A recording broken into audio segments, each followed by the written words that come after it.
For all of that, we're meeting Gareth Jones to share his shocking story.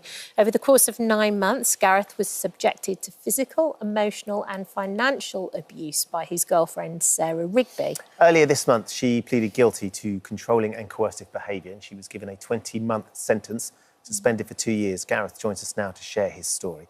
Gareth, good morning to you. Thank you for coming in. Hello. It's a very difficult thing to have to relive this. It was a while ago for you to go through first time round, and I'm sure you've been able to piece back your life in terms of taking control of it personally. But we want to go back, because I know that's really important you share this story for lots of people who are out there. Tell us about when you first met Sarah, what that relationship was like.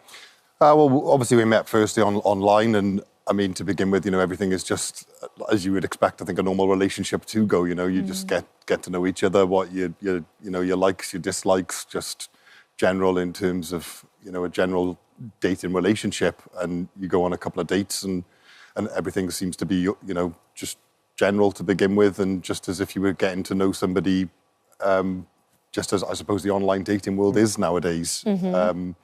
It was very kind of overpowering, and when I look back at it now, I think they call it love bombing. Yes. So it was kind of very kind of affectionate, a lot of affection towards me, and you kind of think, oh, how can this person, that really is, these things are going to work, and I think, yeah. Was it quite overwhelming, the amount of attention, the amount of affection that she was showering you with? Yeah, definitely. Not something you'd experienced previously? No. I think it was because of that kind of overpowering side of things that you kind of get sucked into it all more and think, wow, things are going to work out here for the long run, because it's so unbelievable, and so that overpowering side of love, I think, to begin. And everybody wants it as well. You want things to work out. So when, for you, did you first kind of feel a bit of a red flag? Was there a catalyst moment where you were like, actually, this relationship feels a bit different, not quite right? Well, we had a kind of argument around the end of the summer, just a general argument where thought, okay, if things are not going to work out, they're not going to work out. So started then chatting to, went back online, started chatting to other people again, other girls, and then had a message to come back over. And then one morning, a message had pinged up from a girl on the phone, and she kicked me out of the house in my underwear. So you'd in your eyes, your Sarah relationship had ended. You decided that wasn't going to work. You'd gone back onto the dating apps. Sarah then connected you again, contacted you and said, "Look, come back, let's try again." You'd gone back. Unbeknownst to you, the apps were still there, but you were just sort of, there was no intent there, and then a message pops up. Yeah, and then obviously, just obviously kicked me out in my underwear, and I'm left outside. Right. So I kind of thought, right, okay, well, maybe this is just it.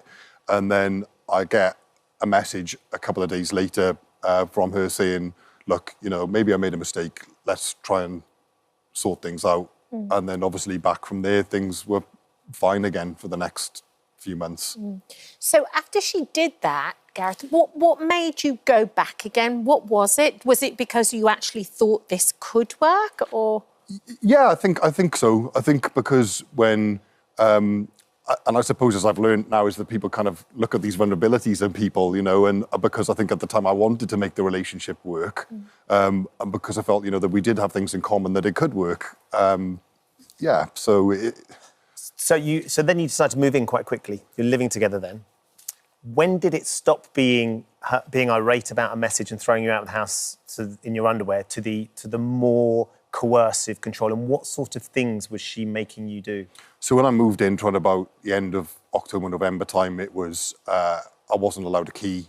I had to pay back rent, because she said, well, look, you've spent a few months here now after I moved out of my own property, so you've now got to pay me back rent and pay me rent going forwards. Then it became slowly the control of the finances. It became... So just explain what you mean, control of the finances. So she basically said, now you're living with me, you're the man, you are the earner, so it's your duty to give me money and for me to have control over that money. So all of your finances? So all of my finances, obviously not being given a key towards the house. I then was started slowly to get isolated from friends and family. There was obviously some physical abuse that came into things then as well. How would that manifest itself? When would that happen? So if she was having a bad day, or things weren't going her way, then she would kind of take it out on me. So it was, things like not being able to sleep with the covers on, sleep on the floor with no duvet, with the windows open as kind of a punishment. So if things weren't going as she thought they would, then it was basically a retaliation onto me. Obviously, there was things like not being able to use the toilet in the house. So she wouldn't let you use the toilet in the house? No. What was her explanation? Her explanation was that she felt that males were not the cleanest. So, it was kind of, well, you're living with me now, so these are the rules, and this is how you're going to abide by if you want to stay with me. At this point, because you just said before that she isolated you from your friends and from your family and kind of manipulated the situation, what was going through their minds? That they must have been really quite worried about you. Well, I think definitely my parents saw it and said it. I mean, I had to make up a kind of a code with my mum. Yeah. So if she wasn't around, because if I ever had to use, because I had to obviously give up my phone as well. I could only make phone call conversations if she was in the room. I had to whenever I was asked to give my phone, I had to have my phone demanded to be passed up. So it was difficult. But I think the thing is you feel. I mean, although people could say from the outside, when you look at it from the inside, and I think the other thing is I was always told, this is just a phase. This we'll get over these things. It's just little blips. I've got other things that are maybe not going so well for me at the moment. This is what she would say. This was her explanation. Justification. But Gareth, you are a very sort of sane human being, that you work professionally, you've got friends and family. You're not being allowed to use the toilet. You're being forced to sleep on the floor if she's decided that you've done something wrong without covers. You weren't allowed to shower in the home either. She was making you pay rent, pay back rent, pay forward rent. She took control of all your finances. At what point did you not think this is not okay? That not being able to use the toilet, not being, being restricted in so many ways? I think when it started escalating, so I think between about the period of November to maybe January time, and it really started, it was very subtle to begin with and then became very accelerated. Yeah. But she was always told, look, and this is what people say to me, look, Gareth, why didn't you just leave there and then? But I was always told, well, if you try to leave, I will go to the police and I will say that you tried to, assault me or even worse. And it was, who do you think the police are going to believe? Are they going to believe, little old me or big old you? And I think, and that is the stigmatism that is out there in society, and why male, it shows that it can and does happen to men. Yeah. Yeah. And what was the moment where you went, okay, enough is enough, I am leaving? I think it was because I'd arranged, I knew she had an appointment to go to, and I'd arranged to meet my kind of mum in secret to go for a coffee for her. Yeah. And I knew that I had to be back at the property at a certain time, because obviously I was also being made to miss meetings and being kicked out of the house periodically and being made to go to the library and other places or walk the streets to work. My mum had seen a message pop up on my phone where she'd said, had I taken a packet of crisps from the house? And I said, well, I just wanted to have a snack when I was out working. And basically, I had a message back that said a load of expletives and derogatory terms and abuse. And you're definitely not eating again tonight, even though I could only hardly eat a salad or anything like that anyway. And I think my mum just broke down in tears, and I thought, I can't put, I think that was the realization, is I can't put my family through this. And the next day, I made a phone call to Mankind, to a male domestic abuse charity, and explained to them, and they came back and said, yeah, these are all definite warning signs here of what's going on with domestic abuse, and you need to try and get out. And I knew that if I didn't do something drastic to get out when she was least expecting it, as I just said, I would be probably had up for worse, when it was totally not the case. Yeah, because she held that fear over you as well. So you found the courage to get out, to report this, and then it all went to court, and then she pled guilty. What was that experience, being in court and seeing her have to listen to what she'd done and then pleading guilty as well, Gail? I think, I mean, there was a side point because obviously she turned up to court with, you know, Harrods bag that I was forced to buy when I was in Harrods, some very expensive clothes that I was forced to buy or coerced into buying on a weekend away at London.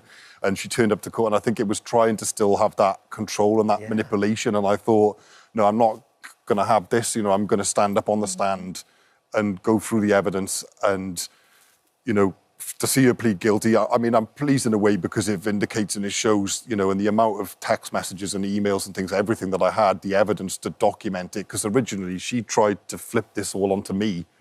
And, you know, and the police even said they were believing that they thought it might have been me. Gosh. But to when you go that and then... Fortunately, you had the evidence to prove that wasn't the case. To prove it was not the case completely. And how do you feel about... So she got 20 months... sentence, but it's been suspended for 2 years. So it's not custodial unless she does something within those 2 years, then she will go to jail. A 5-year restraining order on, so she can't contact you as well. Do you feel like there's been any sort of justice served there? I mean, I guess to a degree, but, and I mean, this, you know, for, like coming on the show this morning, the overwhelming kind of public message that's come out there. I mean, like I said, I did not certainly expect it would reach as far as what it has. And I think from looking at the way the public has come back that, yeah, and I do agree, maybe if it was a man, maybe the outcome would have been different. And I think that's what it seems to be coming back a lot from, and that public opinion and that said, you know, that stigma out there of that this, you know, can and does happen to men. So, yeah, I mean, pleased that obviously that she did plead guilty and it proves that these things can happen to males. But on the other side, I think the sentence doesn't really fit the crime. Did she ever show any remorse? No. I mean, afterwards, she contacted my place of work. She put pressure on my workplace and, you know, fractured a lot of relationships I had in work to try and rebuild things, you know. And also just, I think because it goes to show with the court, you know, actually when it got into court, wearing clothes, handbag, you know, accessories, things that she'd coerced me into buying. I think it just goes to prove that I don't think she'll ever, I'm not sure, you know. She'll ever show any remorse? Well, thank you for joining us this morning and thank you for being brave and really kind of shining a light on this as well. Thank you. No, thank you. I mean, and like I said, if I can help one other male out there and prove that this can and does happen and to allow them to maybe to get out of a bad place, then this is all, you know, worthwhile doing it. So 100%. Thank you very much. Have you found love again, Gareth? Have you started dating? No, not yet, no. I think, easy, one step at a time. But I think a time will come, but it's shown, you know, it's taken me a long time and I've had to go through therapy and everything, but I've got back to a stage now where my life is in a good place and hopefully I can move forward from here. So thank you very much. I think you'd be a catch for anybody out there. You seem like a lovely person. Thank you for coming in and sharing your story. Good luck. You. Oh, hello. Thank you for visiting our This Morning YouTube channel. We upload tons of new content every single day. So hit the subscribe button, like all the videos and don't miss out. We'll see you in the morning. Now, over the years, beauty pageants have often been criticised for being outdated or accused of setting unrealistic beauty standards. Well, it doesn't get more unrealistic than this. The world's first ever AI beauty pageant, made up entirely of computer-generated women, or characters that are women, will take place later this month. But before we discuss that further, here's a quick guide to what AI actually is. AI stands for artificial intelligence and is a fast-growing technology that enables computers to problem-solve and simulate human intelligence. It collects a massive amount of data, more data than a human could ever process, and responds based on what it learns. AI is already used in things like our phones and social media, so it can recommend things that we like. It can be used to write essays, drive cars, and even help doctors with medical treatments.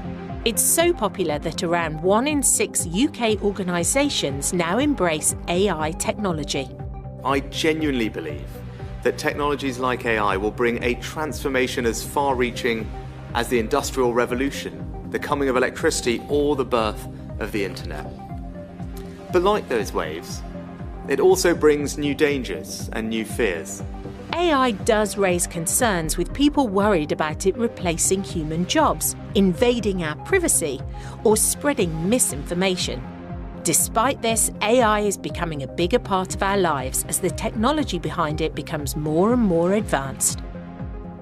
It's not going anywhere, is it? No, nowhere at all. The 10 finalists for Miss AI have been announced today. So one of the judges, Sally Ann Fawcett, joins us now alongside technology reporter Will Guyatt to discuss how we feel about this. Sally Ann, first of all, let's start with you because you've been a competitor within beauty pageants. Indeed, in the 80s, yeah. In the 80s, you've been a judge in beauty pageants as well. So I've judged Miss Great Britain. So you're passionate about the history of beauty pageants. This seems like a step in another direction, but one you felt compelled to be a part of. Well, when the FanView World AI Creator Awards approached me and said you would be the perfect judge, I mean, I too had doubt. I thought, well, what is this? But when I looked into it more, there are so many perceptions of AI women as being hypersexualised, impossibly beautiful. And we thought if we could choose an ambassador, a role model that women and young girls could look up to and gain some really powerful messages from, I think that's a good thing because AI is not going to go away, as you said. And to have that platform, I think is probably a very good thing. Use it positively. So can I just, sorry, Kat, Yeah, can I just call you up? Because these are, I think, the finalists we've got here. I know you've got notes on the shortlist. Yeah. Hypersexualised is one thing, but you said impossibly beautiful. Every single one of those characters that has been created digitally is impossibly beautiful.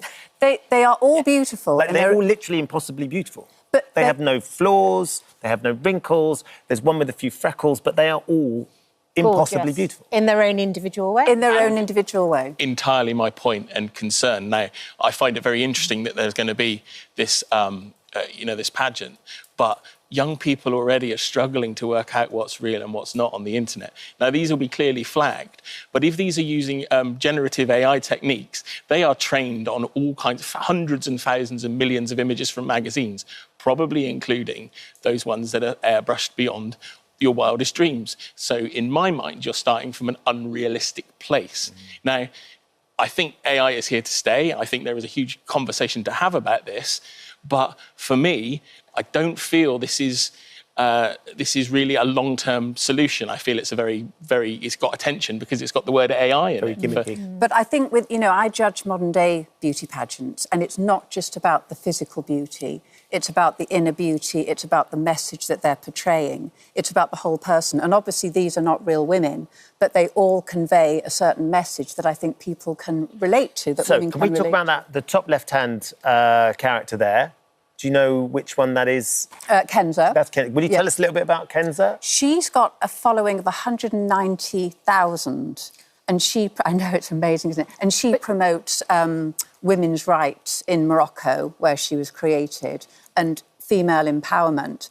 And I think that, sometimes people can relate to a character like this. Do you remember in the 70s when they had cartoon characters doing road safety and safety awareness and things like that? They really related to them. There's an interesting point there, Will, isn't there? That actually Kenza, in an environment where she's promoting empowering women in Morocco and the Middle East, that all sounds very admirable. She's also commercially advertising sun cream as well. So there is money going to the hands of whoever is in control of Kenza, and that's the influencer. Why get somebody from Made in Essex when you can create your own talent that's going to answer the phone, it's going to always post the pictures on time? So there is an element, and I'm excited about the element of where everyday users pick this up and go, hey, let's have a go with the technology and play with it. But I'm also a bit more cynical, and I know that there'll be ad agencies and companies creating these unrealistic women to sell more product, to get more ad deals. That's all influencers, well, not all the influencers use, but many influencers use social media for commercial purposes. This is purely cutting out the celebrity. Because also, Will, you're saying that by having these made-up women as role models, this could be problematic. I'm probably not the person to talk about that, but I have a young daughter. Yeah. And my young daughter already says, oh, I want to look like that princess, or I want to look like this, or I want to look like that. And my prime concern is if we're already having problems with young people struggling with their understanding and perception of what beauty is, if you're then creating it through artificial intelligence and other technology. And for me, the thing about artificial intelligence is it's so wide a field. It's everything from life-saving cancer treatment through to shoving John Lennon back into another Beatles song. And we need to get a bit more dialogue and discussion about how it's going to impact people, because for every fear that it's going to steal your job, my dad has just been diagnosed with cancer this morning.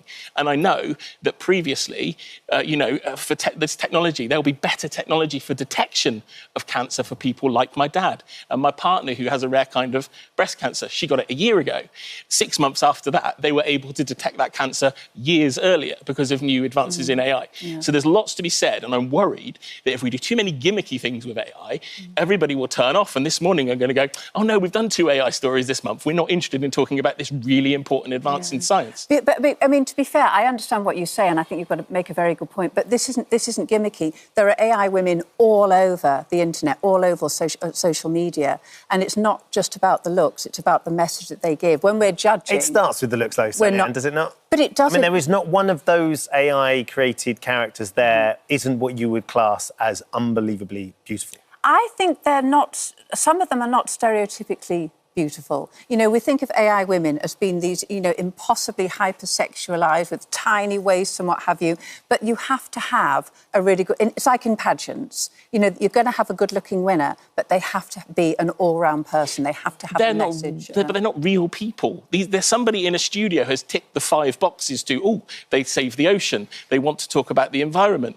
They've been given... The AI hasn't decided what this personality is. This has been created. But the creators decided. It's their reflection. But we then get into a whole different argument over what's real and what's not. And I know that the organisers behind this, and it's fantastic, are going to put on a music awards, do all sorts of really cool things. But imagine if you're a jobbing musician, you're not going to be able to get any appearances anymore because Elvis is suddenly recording a song about the weather in Bristol. It's just like, this is the way this technology is going to go if we don't have a better control and a better conversation about it. Can I ask Sally Ann, why is there no men? Why is it all female-generated characters? Apparently, there were some men. What you mean, the actual contestants? In the shortlist. There were some men in the shortlist, and actually in the pipeline, there's going to be a male equivalent. There's going to be a male one as well. So everyone's going to be represented. But what I'd like to say is that quite a few of these contestants are created by all-female teams. They're not just men in their bedrooms with the curtains drawn, that sort of thing. So it's. That's a really bad stereotype, by the way. There is that concern. Respect. Lily's been in touch saying, I can appreciate the use of AI models in countries where it's too dangerous for women to speak up, but the beauty factor really distresses me. How am I supposed to hear an ideal message when the beauty element adheres to old-fashioned ideas of what women should look like? Stephen says this is fast, this AI. It's not a good look for young women and girls. It's just going to lead to more teens feeling not good enough.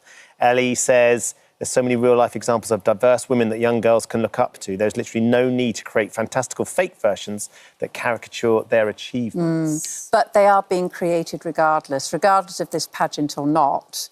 That is the way of the world, And if they can give some support and some comfort and some good messages to young girls for them to follow, I don't think that's a bad thing, to be honest with you. They could be following a lot worse.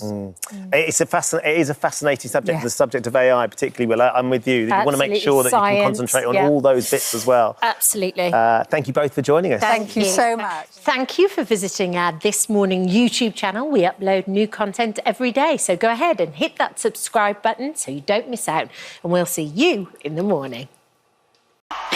Amazing stuff. Congratulations, Sydney. Thank you so much. I imagine it probably still feels a little surreal. Not over it. No. It hasn't sunk in. What is my life? Oh, but it's so exciting. Do you remember anything about that moment when they said, because we were talking this morning, they take it down from 11. Like, it's a big moment on the show. I was watching it last night. That was hideous. Do you remember? That was the most scariest thing ever. I was just shaking. Yeah. When we all was. Me and Alex were just looking at each other and was like, this is terrible. This is terrible. It's like torture. But we lost one actor at a time. I know. And then at the very end, it got to the two of you. Do you remember anything about that moment at all? Not really. Not really. I just remember just shutting my eyes and then then just punch in the air. Like I'd, scored a try at a rugby match. I just couldn't believe my life. It was an extraordinary show. I think Simon described it as the best Britain's Got Talent final ever. Oh my God. Honestly, sitting at home and watching every single one of the acts that got through to the final was just brilliant and completely compelling. They were amazing. And the best people as well. I've had so much fun. We have had a cracking laugh, seriously, and they are so good. Because I was last, I was like, no, why am I last? I was like, I've got to sit through it. So I was pacing. Were you watching it, or were you trying to take yourself away from all of that? I was watching it. I was clapping. I went in to watch Innocent. Absolutely amazing. Made me sob. To get my makeup sorted out, I was like, how am I going to go on now? It was so good. Everyone was amazing. How are the nans doing as well? Are they basking in the glory slightly? I'm imagining that they're loving it. Oh, my God, they're so proud. Of course. They are so proud. I'm so happy that they've been on this journey with me. Yeah. How lucky am I to say that? They'll turn around and say, how lucky are they to have you as their grandkids. When it came to choosing the song for the final, though, I mean, in terms of choosing that song, making sure that was the song you went for, did you have other ones that you were toying with? It's so difficult because all my efforts went into My Way to try and make that the way that it was, and because we created it. And then, really lucky, got through to the final. And then you have 3 days to whip up a song. Yes. And BGT helped me, and when they said that version of Somewhere Over the Rainbow, I was like, I can't do that, because that's Lauren Ulred's version, and she's my idol. Like, I was like, please, do not get me to sing this song. And then obviously you put your own kiss on it and your own way. And Lauren was so supportive. I got a video from Lauren and I sobbed. Oh my days. I couldn't. This is a ride that I don't want to get off of. Seriously, I'm so thrilled with my life right now. I can't believe it. And it's just the beginning. Like this is where the journey starts. Like, have you thought about the Royal Variety performance and performing for the King and? That's amazing. I just want to shake. I just can't believe it. I can't wait. I can't wait, and I'm just so thankful that everyone sees something in me. Oh, and then some. Do you know when rehearsals or planning for the Royal Variety begins? I know nothing. You know nothing? Don't know anything. You're still in a bit of a daze. Yeah. What about other stuff, though, since you've started this, Sydney? Have you been... Because I know your ultimate goal was always to be in the West End. Yep. You've come close. You've done some professional shows along the way here and there, but you've been working as a receptionist. But the chance to do it full-time, have you had any interest from any West End producers or any agents saying, do you know what? Yep, I've had some interest from some really good agencies, and then it's just picking which one's right for you. But I think I'm hell-bent on an agency, just sorting things out, which is so exciting. And the people that are on their books, I just look at this page and I'm like, am I worthy enough to be on this page of these people? But these people that I've grew up watching, which Aspired is... to be alongside. Yeah, it's miracle. Yeah. And I know that, that's the dream and that's the goal. That's what you want to do. But £250,000. Oh, by the way, well. is it in the bank account yet? Have you checked? Did you go to the cash point last night and just put your card in to see? No. That's the first thing I would have done. Where's the money? Come on. I still can't. It's sort of like it's not even about the money, because this is just amazing. But well, you haven't seen it in your bank account yet. No, you sort of can't believe it. What, have you got an idea in what you might? What's the first thing you're going to spend some of the money on? Yeah. Do you know? Not a clue. I loved my singing coach on BGT, Annabelle Williams. She was amazing and got me through that. And I said to her, I was like, I can now afford you once a week. So I said that to her. So the first thing is booking a load of lessons. Yeah, absolutely. She's made me, in like 2 months, a better singer than I did when I went to college for 3 years. Do you know, she's just amazing, and I just love her. How did you celebrate last night? Weatherspoons. You went to you found the closest spoons you could find. Yes, we needed a pint and we needed it now. And a cheap pint at that as well. Absolutely. You couldn't have gone anywhere more exclusive, but was that the closest pub to the theatre? Yeah. Cold and wet. I love Cold and wet. Weatherspoons. Yeah, who doesn't love a spoon? Absolutely. It was There's a amazing. reason why they're so popular. Yeah. So what happens now, do you know? Not a clue. And that's the exciting bit about it. And I'm so ready to just throw myself into whatever opportunities there for me that'll have me. Well, all we've got to say is buckle up, because we think you've got very big things coming your way. I can't wait to see what happens. Yeah, we can't wait. Have you handed in your notice at the gym yet? My manager messaged me this morning and was like, oh, I guess I should put your shifts on the rota for other people to get cover. Oh. Bless her. I was supposed to go back into work on Tuesday, but I was like, probably, yeah. If that's all right. Yeah, revel in the Ready moment. to cover if you needed. Of course, yeah. Well, look, soak up every single moment of it. You've not been home yet. You're going home after this. Yes. So you catch up with the rest of the family and all your friends as well. Yeah. That's going to be a real celebration. Oh, thank you so much for having me on. Our pleasure. Well done. Enjoy Thank you for every keeping us minute. entertained. I can't wait to see what happens next. Thanks, Sydney. Oh, hello. Thank you for visiting our This Morning YouTube channel. We upload tons of new content every single day. So hit the subscribe button, like all the videos, and don't miss out. We'll see you in the morning. Earlier this week, we discussed a heartwarming moment between Rylan and a fan named Ewan with Alzheimer's, which captured the internet, if not the nation's attention. Take a look at this. Tell us about your relationship with Rylan, your mate. What do you want to know? Anything. When did you last see him? Actually, he was in our house not so long ago. Anyway, he said he couldn't get hold of you. He just sent me that message to show you. It's your mate Rylan. Shall I send it to you? I hope you're well. Sorry I ain't seen you for a little while, but I hope you're good, and I look forward to seeing you really, really soon. Lots of love, and we'll grab a beer. See you again soon. Well, as we continue our Defying Dementia campaign, we're joined now by Ewan's daughter, Julia, alongside Shan Welby, who has a personal connection to this topic, with her father also battling the disease. Good morning to you both. Morning. Thank you for joining us. I know this is such a lovely story. I mean, it's a sad story, but a lovely story at the same time. So your dad, Julia, he does think he's best mates with our Rylan, doesn't he? He does. He always talks about Rylan. He's got a few, but Rylan's the favourite. And he just will say things like, oh, Rylan's a good old mate of mine, I can get hold of him, this kind of thing. It's kind of a random link. I guess it's from, seeing him on TV or, newspapers and that sort of thing. And he also thinks Harry Styles and Fred from First Dates is his friend. He's got good company. Yeah. He's keeping it classy. He's keeping it A-list. So we like that. Exactly, yes. So where did his symptoms first start to develop, and how quick was that? I think I started noticing it about 10 years ago, and then he was diagnosed 8 years ago. Just through, forgetting names and just getting very confused with things. So that would have been late 60s, because he's 79 now, isn't he? Yes, he is, yeah. And sort of the last few years, it's progressed quite quickly. What's the kind of stuff you started noticing quite early? Just, if you'd ask him to do something, he'd get confused, very difficult to hold a conversation. He'd...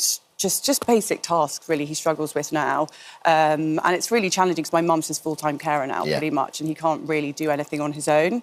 The last few years it's progressed quite a bit. Yeah, you're a comedian as well, Julia. I am. Yeah. So you go round, and I suppose sometimes you try and find the comedy in things. Exactly. You try and deal with things, don't you? It's like a protection, really. Because I do that as sort of a job. I found that you can find humour in anything, really, and I sort of, in life, kind of try and make lols out of lemons. And I think in something like this, which is really serious and challenging, if I can bring some light and humour to it, my dad's still got a sense of humour, even though he's lost a lot of other things. So it's just something that we connect on. And so you filmed a video of your dad saying that he thought that Rylan was his best mate. And then you popped that online. I put it on my stories, tagged Rylan, and I saw that Rylan reshared it. And then I just reached out and said, hi, my dad loves you, any chance you'd say hi? And then he very kindly sent that lovely video over. So that's sort of how that all came about. Yeah, so thanks, Rylan. Yeah, nice. How nice is Rylan? What I love is the fact your dad was like, yeah, of course he's my mate. So, the rest of us are like, isn't that a lovely moment? Your dad thought, well, he's my friend, so of course he's going to send me a message. Why wouldn't he? Yeah, it's the little thumbs up as well, like, you're right, mate. Yeah.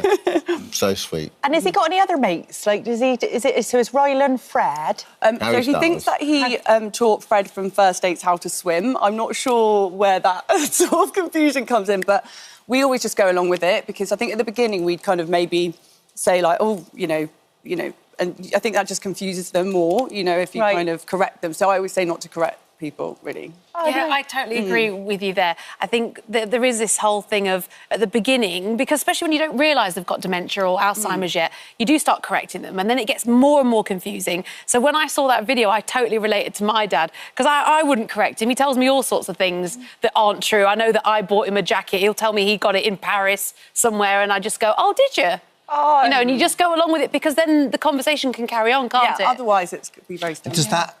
Yeah, but on a practical level, the conversation carry on. But in terms of how, like, your fathers see the world, does that then... Do you think that then affirms they're like, oh, OK, no, I'm doing good. I'm feeling, like, pretty good about the world that I'm living in now, as opposed to if you're constantly correcting, do you see that sort of irritation? Oh, definitely, yeah. They would get very frustrated and, you know, they try and sort of...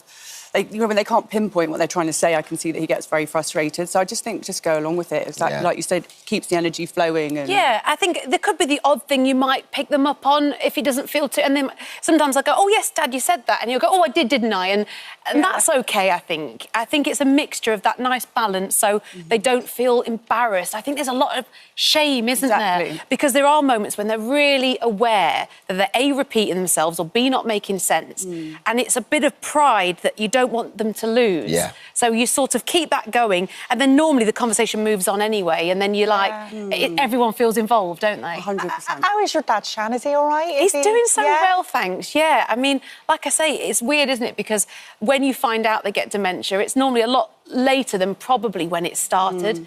And we were just saying, you know, we were chatting away, saying that we get frustrated with our dads before we knew that they had Alzheimer's or dementia, because they would just do silly things, or you'd ask them to do a simple task that you thought, you know, oh, Dad, do you mind getting this from the shops or whatever? And they'd just totally forget.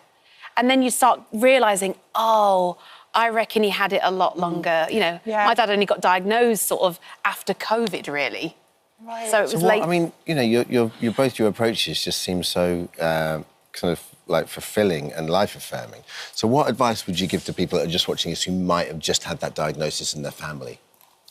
Well, we find that music really, really helps. It's something that triggers my dad really positively. So we do lots of dancing together, and I think anything that's sort of familiar to them, you know, from the past really helps. And just like you said, just going along with things, trying to keep the energy light, and also just to give support to the full-time carers, because it's really challenging. Sure. And his dog how does his dog help him? Because I know that you think like Fred and Ryland are his best mates, but really his dog's his best mate. The dog's the best mate. Yeah, his dog Stevie, he absolutely adores him. So he still takes him for little walks and takes him to the pub and that sort of thing, and that's really lovely. Well, Julia, we've actually got a little message from Ryland for you. We hope your dad's watching. No, it's starting. You can't stop. Here it is.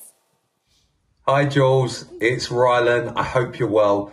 I just wanted to say thank you for your message the other day. When I saw that message, it was just one of those that I couldn't scroll past. So, sending that little video to your dad and seeing how happy it made him made me very happy. I didn't realise it was going to be such a big thing like this, but yeah, I couldn't skip that message. I want to send all my love to you and your dad and your family, and I hope he holds me to that. We will go for a beer at some point when he's feeling up to it. So I'm sorry I couldn't be there today, but I look forward to meeting you all at some point. Sending lots of love as always.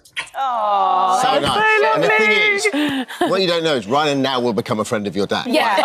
You'll be like, it'll get to the point where like, is he coming around again? I love it. As long as I can join for the beer, let's get it out. Julia, Shan, thanks for sharing your stories, because that would have helped so many people. And then you and I hope you're watching. Little message from Rylan for you there. So yeah, thank you. Thank you very much, guys. Now, it's estimated that in the UK, more than half of us develop a heart condition in our lifetime. whilst keeping active can reduce your risk. Anyone can find themselves with a heart problem and in need of life-saving assistance. Yeah, as former professional footballers Graham Souness and Glenn Hoddle never expected the Hearts to let them down, but that's exactly what happened, and they're here now to share their stories with us. Morning to both of you. Morning. So good to see you. I mean, I'm excited that you two are on the sofa. Legends. Did you two play against each other that often? Oh, yes. Oh, yeah. Is that why you're sat quite far apart? Let me get my bruises out. I'll just show you my bruises. Let me tell you, there's a guy coming on later that broke 7 of his ribs. I tried many times to break his ribs. I never achieved that. But you two are so iconic. This week, I went to go and see Boys from the Black stuff, the National Theatre. And you get a mention because you're I starred in it for 15 seconds. You did, yeah. I remember it. Shall I just go through some of the things that they've done? Graham, let's start with you. You captain Liverpool FC, made 176 league appearances, won 5 First Division titles, 3 European Cup trophies, and you captain your national team of Scotland. Amazing. Glenn? You made 490 appearances with Tottenham Hotspurs, where you won back-to-back FA Cup titles in 1981, 1982, and went on to represent England 53 times, including 2 World Cups, and would cap your England career at teams manager between 1996 and 1999. Wow. What careers? What careers? But also, you keep in great shape after you retire, and yet we are here talking about your hearts. So, Graham, let's start with you, because I never forget when I heard you had a bypass, because you were so young, and it was the first time we'd really heard about a fit sportsman having heart issues. I was diagnosed with having 3 arteries that were severely blocked. I'm Scottish. Celtic people unfortunately suffer from coronary artery disease more than any other, certainly in Britain, anyone else. It was a shock to me. So was this running in the family history? Yeah, I had 2 uncles died in their 30s. My father had the operation when he was 72. But it was still a shock at 38. You know, I'm 30, I was manager of Liverpool. I was doing everything the players were doing, except playing on a Saturday afternoon. Yeah. I actually had the bug of, when I finished playing, I couldn't stay out of a gym. You know, I was going in the gym sometimes three times a day, if not 3, certainly twice a day. Yeah. So for me to be diagnosed with that was a shock. And this is a really scary part for anyone watching this who may run marathons, who play squash or paddle tennis or are really, really fit, go to the gym every day. There could be something going on in your body that you need to get looked at. Family history is a big indicator. High blood pressure, cholesterol levels. They're things you must get checked out. I mean, you have a young lady working here who I spoke to her 2 days about what we're going to say today on what we're going to talk about. Her father runs marathons. He's been diagnosed with a dangerous level of the wrong cholesterol. So you've got to get it checked out, even if you think you're super fit. Did you feel any when you were? No, you didn't know symptoms no at all? signs. Nothing. So you just went to the doctor to get a checkup because you knew it was in the. I was struggling to sleep. Yeah. Went for ECG. Nothing to worry about. They said there's a couple of signals that are maybe whatever it might be, something you've got going on in your life. And then I went for an ECG on a treadmill. Yeah. And I think it's called the Bruce Protocol. It's 21 minutes. I got up to about 17 minutes, 18 minutes, which no one does unless you're super, super fit. He said, yeah, there's some signals, but the only other thing you could do is have an angiogram with going at the groin. But if it was me, I wouldn't bother. So a month went by, I decided to go for it. And I was diagnosed with having 3 arteries that were blocked and needed operating on. Glenn, your story is almost totally different because you're into retirement, keeping fit, and out of nowhere you have cardiac arrest. And cardiac is, like you were just saying in the break, very different to having a heart attack. I didn't know that at the time, to be honest. I thought a heart attack was a heart attack, but a cardiac arrest is almost like your electrics failing, and a heart attack is your plumbing, if you like. That's what the surgeon told me, to simplify it. But again, like Graham, I had no idea. I think a cardiac arrest is, it doesn't tap you on the shoulder and say, look, I'm coming. I didn't feel anything. So it could happen to anyone here on this floor. I was actually in the BT studios when it happened. I was very, very lucky because you have to, with a cardiac arrest, you have to be there within 3 minutes. If not, doing CPR. If not, you're in big, big trouble. You know, every minute that goes by, you're going to lose 10% of your life. And if it's not done quickly, I mean, the defibrillators are very, very important. Yes, they are. But the CPR is what's needed instantly, and that's what I got from Simon, who's going to join us Well, later. yes, let's talk about Simon, because you would not be here if it wasn't for this man. Simon coming in, because he's a sound engineer, and he was actually working the day that you were there. I think you were doing, weren't you? It was your birthday, first of all. It was my birthday, so, as I say, what a gift this man gave me. Oh. What a gift on my birthday. You weren't supposed to be working, were you? To save me life. I wasn't meant to be working. I was meant to be with my kids and my grandchildren, having a little party, you know, on that day. Yeah. And last minute, we changed the date. They asked me to go in on the Saturday for some reason. And if my kids had said, no, we can't do it, Dad, we changed the date. We did it on the Friday instead of the Saturday, and I was actually where Simon was. Simon, you're a familiar face here at ITV. So you were working as a sound engineer then. The miracle for me is you weren't in the catering tent, which is like if you're a sound engineer. There's usually cameras. There's usually cameras. As soon as you go on telly, you're like, you guys did that right. Tell us what you remember from that day. What were you doing? I mean, I can remember the day vividly, exactly as it happened. We'd just done a live programme. Glenn was one of the guests. Glenn was playing football on the studio floor with Robbie Savage. As you do. As you do. We came off air at 12:30. I walked out the sound control room onto the studio floor. Glenn was still kicking a football around with Robbie. Went to kick the football, fell straight back, went into cardiac arrest. 5 minutes earlier, that would have been live on TV. Do you know that straight away when you saw it because you're trained? Did you know what? Robbie shouted for help. I ran over to help and quickly realised Glenn was seriously unwell. Did the usual checks. Glenn wasn't breathing. He had no pulse. And I rolled him onto his back, started doing CPR, shouted for an ambulance, a defib. Wow, well done. And then London Air Ambulance. By that time, I'm out. I've collapsed and unconscious. The next thing I knew, all this work that Simon did on me, I woke up in the hospital later that night. Where did you learn how to do CPR, Simon? So at the time, I was actually a volunteer special constable for Thames Valley Police. So every year we have to do first aid training. And I'd only done my refresher course about 2 months before Glenn had his cardiac arrest. Unbelievable. I mean, it's one thing to know how to do CPR. It's another to step up and go, right, this is it now. We have to do it because every minute counts, doesn't it? Every minute matters, absolutely. And I don't think people should be afraid of doing CPR because, as we've said many times, if someone's having a cardiac arrest, you're not going to make them any worse. Yeah, that's true. And like Graham said, you broke 7 ribs, didn't you? I broke 7 of Glenn's I've tried to do that many times. I never got near them. Actually, they're nearly healed up now. It's just about, you know, taking action. Yeah. And if you talk to the ambulance service, they will talk you through how to do CPR. This is a campaign we're involved in with the British Heart Foundation. The aim is to get 270,000 people to learn how to do CPR. Already we're at 35,000. Yeah. That's after a month. So anyone watching this, please learn to do it. You can imagine a scenario. Don't imagine a scenario that you're maybe with a family member and they go down and you don't know what to do. And that time that you're hesitating, but not every minute counts, every second counts. Yeah, it does, yeah. You know, his story about getting into him and fiercely going after him with pressure and breaking his ribs, you know, he was dead. He ain't going to hurt him anymore. He was dead. So every second, it's not, we talk about every minute, but every second counts. And you can learn to do this in 15 minutes. Go to Google British Heart Foundation Reviver, and that'll take you through the process. All you need is a cushion to practice on. Yeah. And just listen to it carefully. And within 15 minutes, you could be in a position that further down the road, you could possibly save someone's life. It's so important. There's 30,000 out of hospital cardiac arrests every single year, and currently only 1 in 10 survive. So having early CPR, yes, it's the chain of survival: CPR, defib, ambulance service, hospital. The hospital can't do anything if the patient doesn't make it there. Yeah. I feel like this should be learnt in schools. Well, it is, yeah. There was we did a campaign soon after I came out of hospital.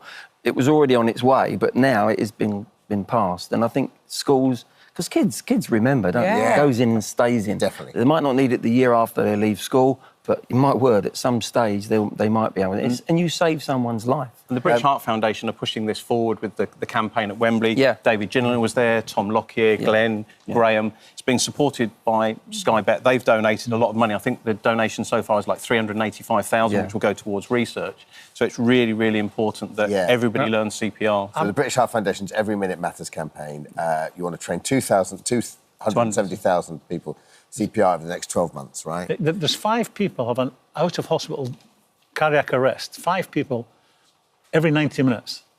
That's the football match. So when you're watching a football match from the start to the finish, there's going to be 5 people who fall over and they're literally dead unless someone gets on them. And it's a half-time of 15 minutes where it take you to learn to train. Yeah, it's amazing. So that's all we've done it all around football. Yeah, it's brilliant. Thank you for joining us. We're so appreciative. And also, we've got the This Morning app. If anyone wants to learn how to train, we've got our doctors all actually going through, there, yeah. through that as well. British Heart Foundation, Reviver. Yeah. Please do it. 15 minutes.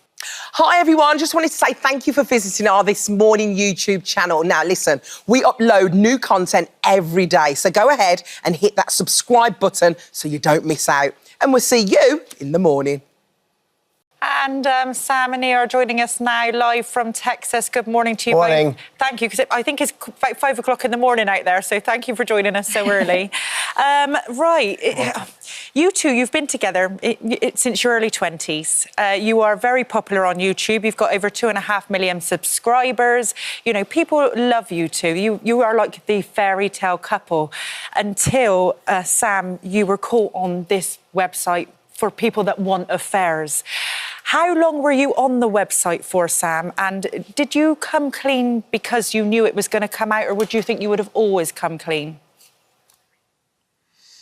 I was on the site for maybe a month, but no, I did not have any plans to come clean. In fact, there was a lot more to the story. If the breach didn't happen, no, this would not be out. Okay. Or if it was, it would be another way. So that's good. So do you think in many ways, therefore, this saved your relationship? Because if you hadn't have come out, then presumably something would have happened that would have, finished your marriage and you'd be over. Yeah, definitely. Yeah, definitely gave us a version of our marriage I never thought was possible. That's like so much better than what we had before. So all this scandal has made you two a lot stronger. Yes, Definitely. Because a lot more than just the Ashley Madison scandal came out. In fact, that was the least of it. And this was, how I see it, as the Lord taking the small thing that I had done, exposing it to everybody because I wasn't going to expose it to the most important person, which was my wife. And then that was the beginning of me confessing a lot of other things I had done behind her back. And it set me free from all these secrets that I had been holding for so long. And I was able to expose it all to Nia, trust the Lord would have our backs afterwards. And he walked us through it all together. And here we are today. Much better marriage than we ever had. Nia, when you first heard, what was your initial reaction? And then how did you begin to kind of put those pieces together in terms of how you're going to deal with it? I mean, well, when I first heard of the Ashley Madison hack, I was really shocked, super angry and just embarrassed, just a number of things. But, he was pretty adamant that that was the only thing he had hidden from me. And so I was really quickly ready to forgive him and just have his back and move forward together. But then once other things came out and he confessed other things to me, that took a lot more work. That was an ongoing process of just trying to decide, what do I even want? What is expected of me? As someone who believes in Jesus, what does that even mean for me as a human, not even including Sam? And just really had to kind of go on a search for what it was I needed to do and wanted to do. It was a lot. So when you say a lot, and was it multiple affairs then that Sam was having?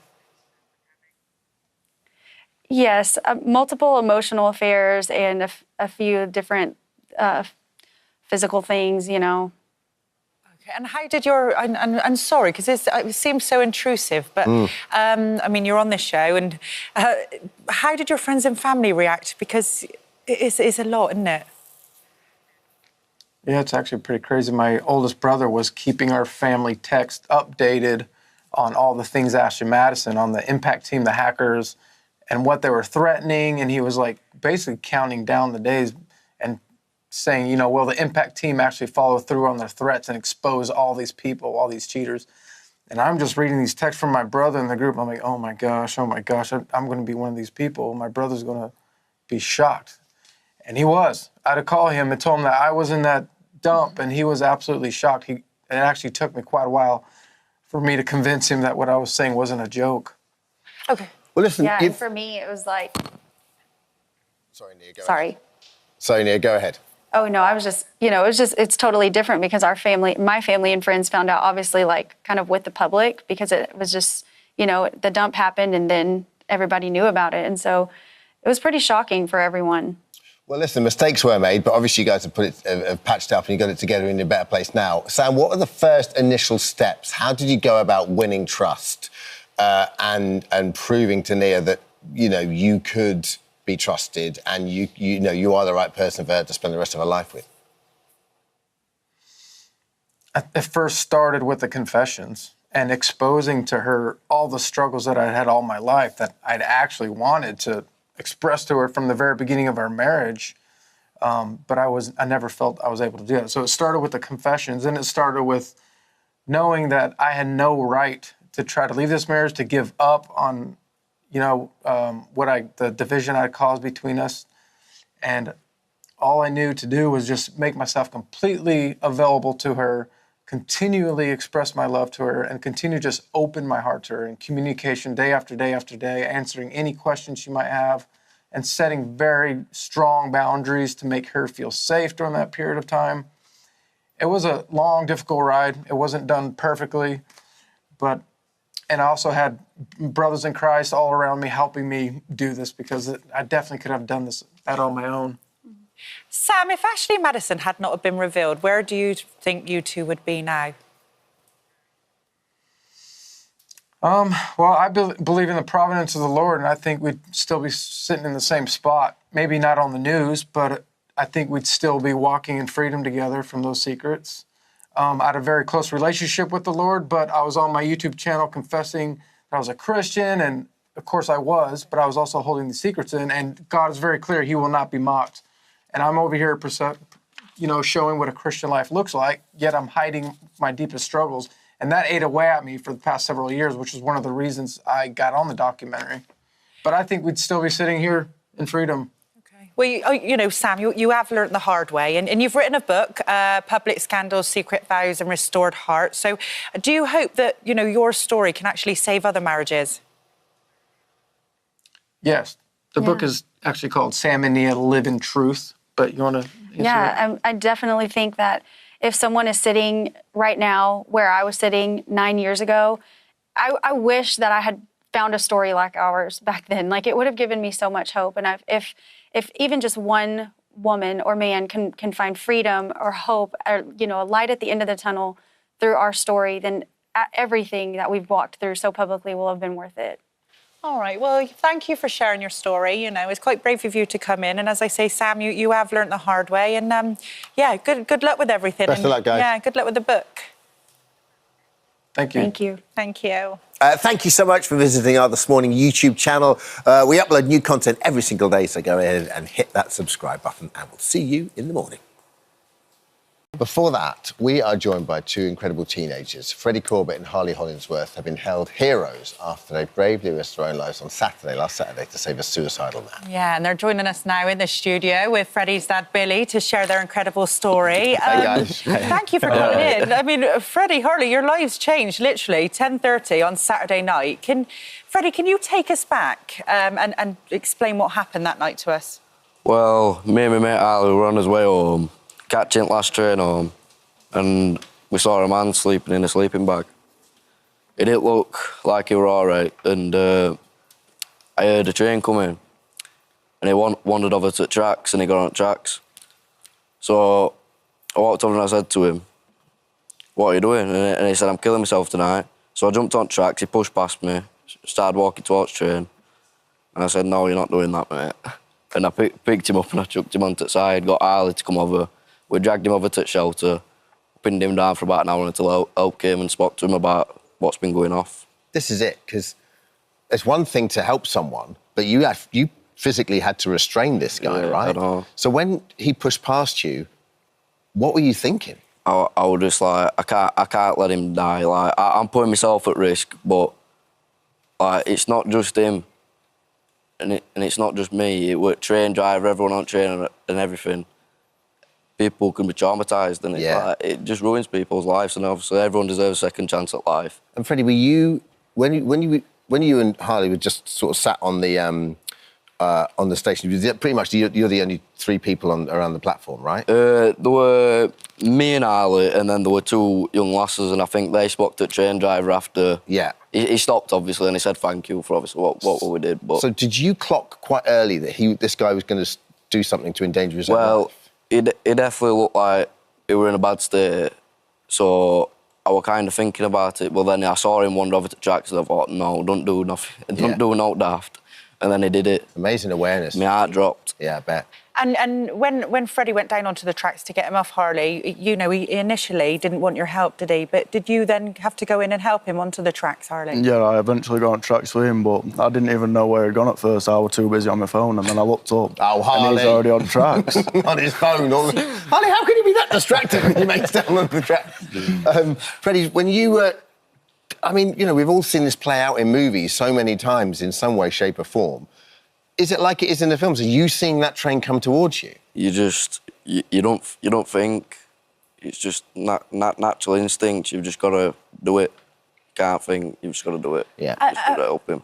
And Billy, what did you think then? Because, you know, his train, I mean, even though you 2 are heroes, it was 45 seconds away. I mean, his train really could have hit you. So when you come back and find out what had happened, what was your initial reaction? Well, we didn't go to sleep that night very well. But when my wife once at door, we'd been trying to get in touch with Freddie, but his phone had died. So when my wife answered door, it was a man in an orange boiler suit, which was one at Network Rail guys. They'd brought our Freddie back in Harley. Then when they explained it to us, we were just shocked. Instant, like, fear. I'm thinking, what were you doing? Why?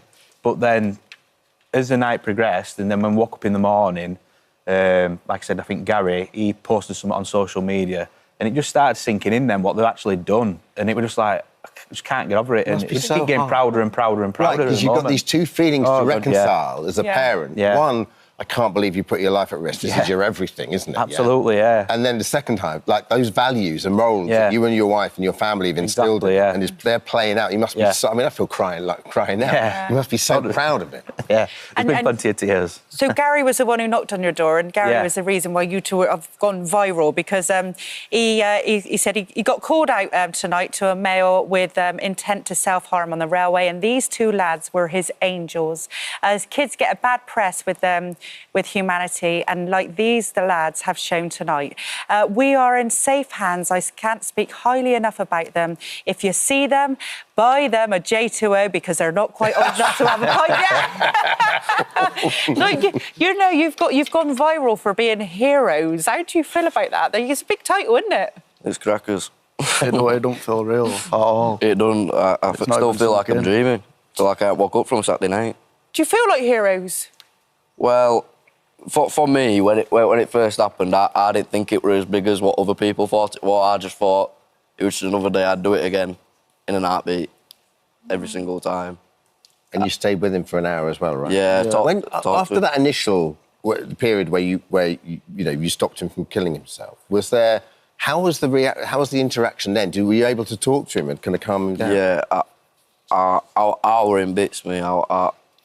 Tears were falling down my face, but your adrenaline must have been pumping as well. Oh, not half. I saw a train come by like literally seconds later, and it was just. I thought I was so lucky, but I was so happy that I saved him. But me and Ali saved him. But have you heard from him at all, or have you spoken to the man you saved? I hadn't spoke to him, but one of my mum's mates, I believe she works in. Rotherham Mental Health Hospital, and I think he's there, so I think he's getting help. He's getting support, yeah. He's getting a good bit of support there. And this situation has made you, and I imagine you as well, reflect on male mental health in general. Absolutely, yeah.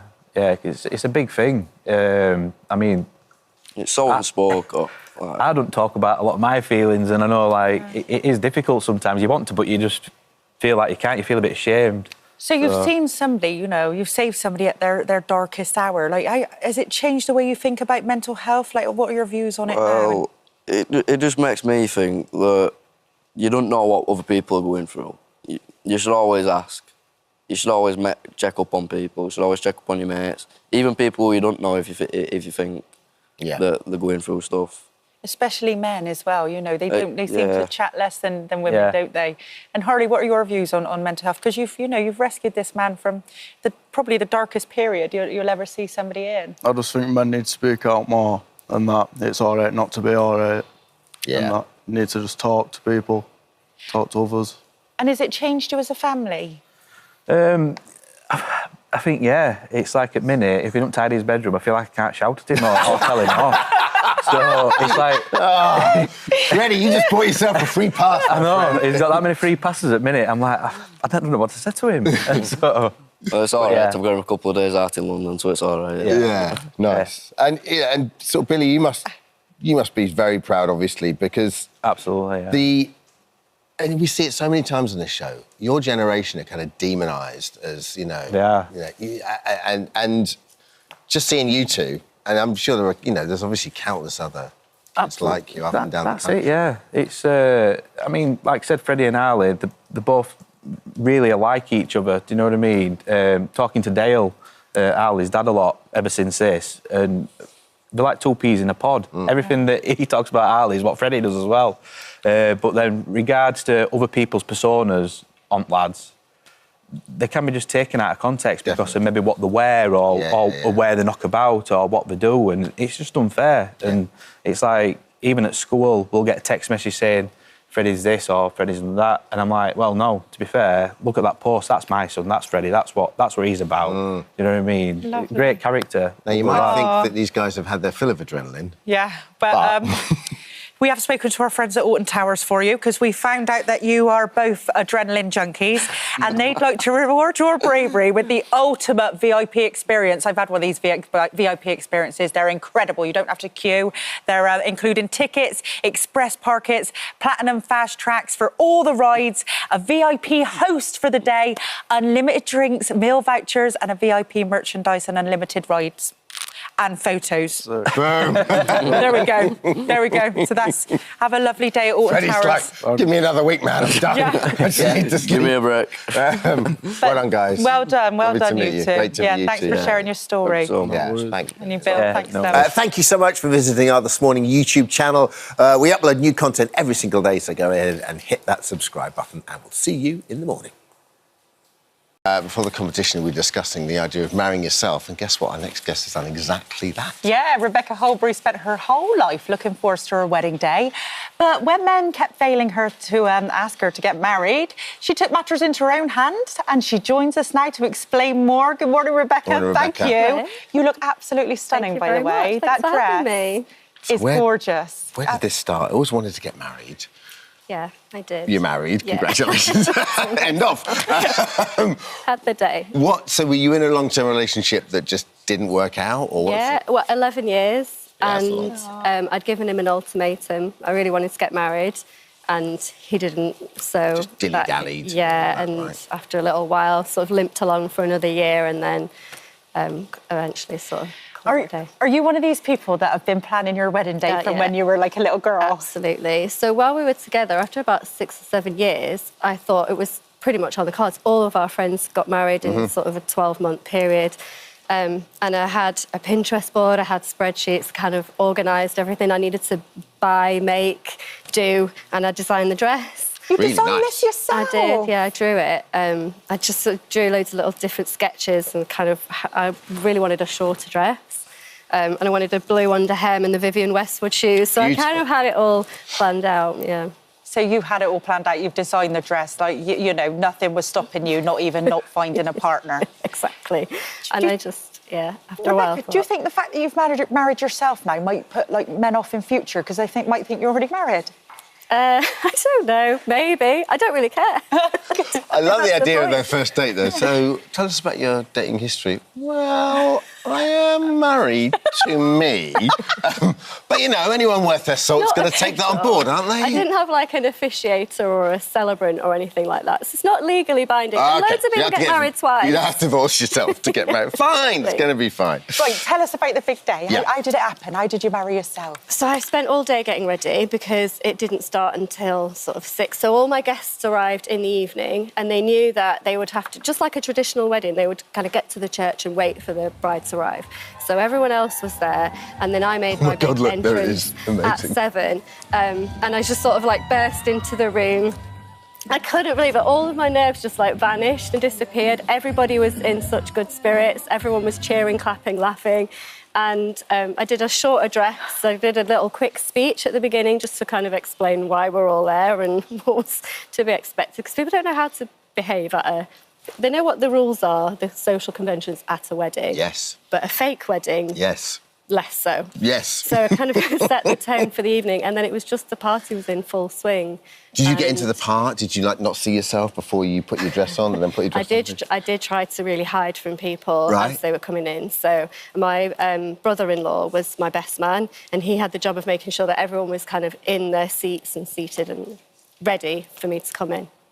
And how did your friends and family react when you told them, look, I want my wedding, I'm gonna marry myself? Yeah, I don't think anyone was that surprised. Like it's very on brand, and I am pretty extra generally. So I think people were just like, well, she did want to, like, she has been planning this wedding, really wanted to get married for a long time. Why should that be at the mercy of waiting for a man to ask you? Just do it yourself. I think there's a business up here for you, you know. Loads of people do it. It's definitely a thing, Dermot. Now you've planned your own wedding. You should just plan other people's single weddings. Yeah. All the single weddings. How much did it set you back, if you don't mind me asking? I think about 8,000. Somebody else asked me to add it up, and I hadn't done. Jess, are you asking for a friend? Well, I'm with you on this, Rebecca, because, and you know, I actually married my best friend at a festival, so, and it was like the closest thing I'll probably ever have to a wedding, so there we are. It was amazing. And, you know, everybody was chucking flowers at us. We invited the whole festival. Hang on, you weren't the celebrant? No, I married my best friend Mia at a wedding. And you married to Mia then? Yeah, we even invited the litter pickers, and then everybody turned up, because the night before I'd invited everybody. And I thought, God, that it might be the closest thing I ever have to a wedding. It felt absolutely spectacular. There we are. So you still married to Mia? Yeah. Oh, great. So when Mia came on, it was like, oh, he's Josie's friend. When she's like, I'm a celeb. What we should have said was, he's Josie's wife. Yeah, basically. That would have been amazing. Oh, congratulations. I didn't know. Congratulations. Lovely news. Thank you, Dermot. Yeah, so congratulations to you. But it is lovely to experience that day, isn't it? And all eyes on you. And it's like your magic moment, like your special moment. Exactly. I just wanted what everyone else gets, which is a day to feel your best, wear a big white dress, have all the photos and all the people around you that you love, and celebrate. Doesn't have to be celebrating a relationship, can be celebrate everything you've been through. Here's a question. If you get married to another human, will it be a different dress? Or because it's hard to top that. Don't know. See, get cost per wear out of it. Exactly. I might wear it again. Yeah, why not? And do you still hope for a wedding to a partner? I wouldn't rule it out. I think I kind of regard it as the same as winning the lottery. Like, it would be great to win the lottery. Who wouldn't want that? But I just also think it's probably as unlikely. Like, I hardly ever fancy anyone. I'm really fussy. I'm really picky. And even if I did, the chances that he also likes me, like, I don't want children and I can't fly for health reasons, so that rules out a lot of people. Right. Domestic market, I like your style. Yeah, so, you know, I was going to wait forever, or I was going to do it myself for my 40th. Well, listen, we want you to share with us the speech that you made on your wedding day, so when you're ready, if you please make your way up the aisle. Thank you very much. Oh, this is exciting, yeah, right? Oh.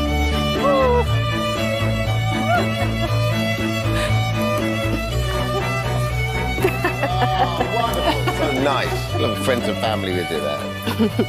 So at the age of 40, I decided to throw myself a solo wedding. Now, I know some people will think this whole thing is preposterous, but so is expecting to find an age-appropriate, attractive, single, straight man who doesn't have a child or a dog or a burning need for air travel. So when I think of it that way, this seems much more reasonable. So after navigating a couple of failed relationships, I have emerged victorious, and I can honestly say I'm happier single than I've ever been in any relationship before. So my solo wedding is a declaration that I have found the most incredible companions in life, in all the people that celebrated with me. So here's to loving yourself, your life, your independence, and a lifetime of freedom, friends, and peace. And here's a toast to singledom.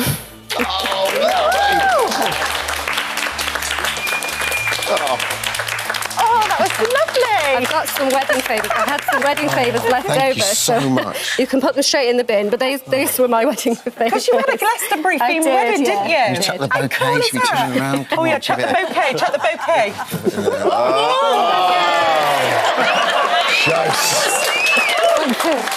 Thank you. Yeah, I just don't want to get married at all. If it touches the ground, does it count, though, Jose? You were desperate for that. There we go. Oh, thank you very much. Thank you. That was beautiful. So nice that your nearest and dearest are here to... Thank you to all our guests as well. Thank you so much for visiting our This Morning YouTube channel. We upload new content every single day, so go ahead and hit that subscribe button, and we'll see you in the morning. It just broke me. What a moment. It almost breaks me just watching it. I mean, the feeling in the chamber was just incredible, and the entire public gallery stood and clapped and cheered as well. It was amazing. I thought it was going to be my slow return to Parliament over the next few months. Yes. But unfortunately, it's turned out to be my last hurrah. But never mind. Well, let's take us back. What was life like before all of this? I mean, I've got family down in Broadstairs, so, I know you from down there, and you've got, it's a wonderful constituency. You've got a great life. We were having a great life, yes. I love my job. Cossie is a community pharmacist. She was working from time to time. We've got a most gorgeous daughter. Yeah, one of those lives that you say, yeah, everything's good. Everything's good. Enjoying life, just doing all those things that families enjoy. Yeah. Day to day, not realising what was around the corner. Idyllic. And in September, I mean, your life got turned upside down. Craig, can you just talk us through what happened? Because you weren't quite feeling well, but you didn't actually feel like you needed to go to hospital at the time, did you? No, not at all. I mean, I was at work on the 27th of September, normal day, feeling a little bit unwell, but, just like you do. Don't think much of it. We were due to go on holiday the next day, so I came home from work, went to bed a bit earlier than I would normally because it was one of those early morning flights, and, felt OK. And was violently sick during the night. But even then, I thought, well, who knows? Could be a bit of anything. We all get that from time to time. Didn't think anything more of it. And it was Cossie really in the early morning. I just recognised that I was as white as a sheet. I was doing tests for blood pressure and all that. That was all fine. But was white as a sheet, and couldn't feel a pulse in my arms. Well, Cotty, you say he's never unwell, so you knew something was wrong, didn't you? Exactly, yes. Craig wanting to go to bed is not something Craig usually does, even when in the past he had flu, he had just a common cold. And the night before, an evening before, he wanted to go to bed and he fell asleep, obviously after taking the obvious what we all would do, paracetamol or ibuprofen. And I kept checking on his temperature because he should be either too low, too high, but it was just absolutely perfect.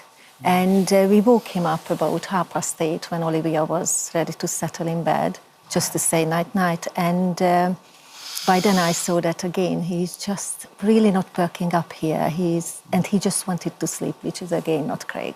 Right. And later on during the night, he was sick, but he was able to walk unaidedly. And once he was sick, he felt better. And then in the morning, when second time he vomited, I just looked at him and he just really didn't look well. And that's when I knew that it's time to call. And Katie genuinely saved your life, didn't she? Oh, without doubt. Yeah, without doubt. I mean, I was doing, I suppose, what men... We're not very good with colds, are we? But I was doing that. Oh, I'll be all right. No, I'm fine. You probably did think you'd be all right then. Well, you would. I mean, it's just one of those things. You're often sick or eating something a bit strange or, got a bit of gastric flu or something. Nothing unusual. Certainly didn't think it would end up like this. So how did it escalate so quickly? Like, what happened? Well, I don't know. Usually you get a few days with sepsis. You get a few days where you're feeling increasingly unwell, and that's actually going to be part of my campaign to make sure that people do recognise that this might be coming on. But for me, it was just too quick, too deep and too fast. And after going to hospital, I think I hit what you call the Goldilocks zone. If I'd gone earlier, I think they'd have said, you're not really unwell enough to be here. Sent you home, kind of thing. Would have gone home. And if I'd gone later, well, I probably wouldn't have gone later. I think I'd have been dead. Yeah. So I hit the Goldilocks zone where I arrived at the hospital, and within, I think, about half an hour, I turned a very strange blue. I'm trying to think of it. It's like blue like your trousers almost.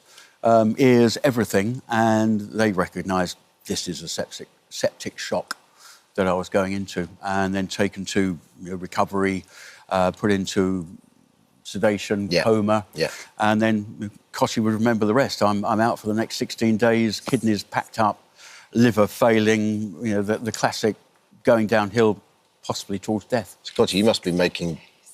Yeah. reconciling that in your head, like, Yes, he's not going to make this. And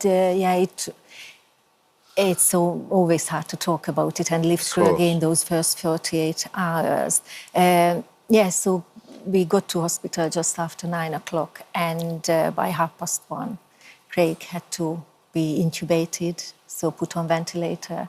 And by 4:30, the kidneys packed up, then the liver the next, and then as it went on, and so he had multiple. We were told he had multiple failure, and I remember the doctor that evening emphasized it many times that he hasn't come across many of this seriously ill patients, and at that time Craig was the most seriously ill patient. Now, within a day or two, we were told that just get prepared for the worst. Sepsis is apparently 7 to 10 days. It's the rocky period. Yeah. And I remember them saying that it gets better before it gets worse. And that's exactly what was going on. By the 5th day, Craig had a good improvement on his blood test result. But then within a day, again, he dropped his blood clotting again became a mess. He had to be given platelets, so bags of platelets, and it was still, so literally Craig wasn't in a position to be transported to any other hospital at the time, because he could have been bled to death, even just the rockiness of the road or the journey. And so it was extremely hard.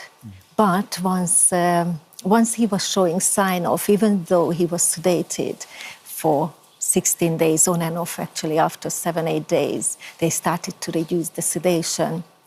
He was making movements with his eyebrows, his facial muscles started to move, and he heard voices or certain music, or I was playing radio, audio books.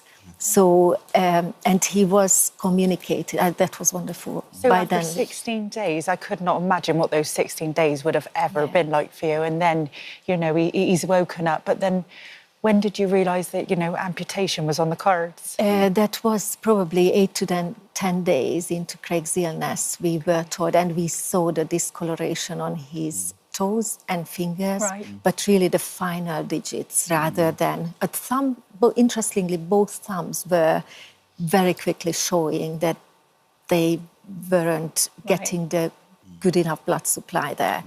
And but we were very hopeful. We thought the body is fantastic. It can find other it's extraordinary, isn't it? How durable the body is. Yeah. Well, it is really, But obviously, it did do a lot of good work, but not good enough to save. I mean, I don't remember anything till I woke up in St Thomas's sort of 16 days later, and I think Koshi was trying to not give me my glasses, so I couldn't see the state of my hands and feet. But when I did, I could see that they were failing badly. They were black, and I mean the most odd plastic. It's like hitting a plastic, like a mobile phone case. It was really strange, and they started to look like Pharaoh's hands. You just dug them out of the desert. They were looking drier, desiccated, clawed, and I knew these were gone. You seem so resilient to this whole thing. There's not an ounce of self-pity. Well, I suppose you got... do you know what kept me going at times? When I didn't know anything about the 7th of October goings-on in Gaza, and I was away with the fairies at that time. But when you did read bad stories about dreadful human suffering, it made me, fun enough, feel better. Because I thought, well, actually, I'm not so bad. I'm still alive. OK, I might lose a few bits, but I've still got a life and a family. So, funny enough, the worse the news I was reading, the better I was feeling, which was a strange place to be. You've got a totally different outlook on life now, with everything you've been through. And, Craig, it is so amazing to see you so positive. I mean, you're even in the House of Parliament cracking jokes. It was just incredible to see. What's next for you? Well, that's a very big question, really. I mean, sort of jolted into making a decision last week. I was hoping that was going to be a start back to Parliament, and we'll see where we got to in October, November, when everybody expected the election to be. perhaps I was kidding myself that I'd have been ready for it, but at least I had a few more months to mull it over, more rehab, get used to the prosthetics. I've only had this a week. But I had to make a decision. It's only fair for my constituents, fair for my association, and I think fair on the family, really, because elections are hard work. Yeah. They really are full-on hard work. And obviously, it's going to be a tougher election. Not like 2019, but and actually being an MP is tough. People often think... How many working hours? 80? Oh, 80 hours, yeah. I mean, it's not all sitting on the terrace drinking champagne. I don't remember when I did that last. Yeah. It is a lot of hours, and then you've got work in the constituency and everything else. A lot of time, and it's quite strange. I've seen more of my daughter over the last 4 months than I have over the last 4 years. And things like that blessings, I guess, puts things into perspective. Yeah, for sure. Yeah, we get some pretty incredible people on this sofa, but your outlook, I mean, this only happened, you got struck down in September, and your outlook on life after everything you've been through is absolutely marvellous. Well, I suppose it would be very easy to sort of disappear into a pit of despair, but you think, well, what's the point in that? Number one, I'm alive. Yeah. And number two, you mustn't dwell on what you can't do. You need to rejoice in what you can do. And every day you find you can do something different. I mean, I've got my bionic arm on here and I'm getting used to that one. The other one is a bit of a work in progress. So I've got my NHS arm on today. Would you believe that's what they provide you? But that's another story. But I found I could open a car door and put the seatbelt in. And you think, oh, that's a little step forward. So every day there's a few little steps forward. And yeah, that's something to rejoice in. Then I wake up with this lovely woman and my lovely child every morning. That's so lovely. So that's it. Oh. It's all worthwhile. Thank you for sharing your story with us. Yeah, thank you for visiting our This Morning YouTube channel. We upload new content every day, so go ahead, hit that subscribe button. You don't want to miss out, and we'll see you in the morning.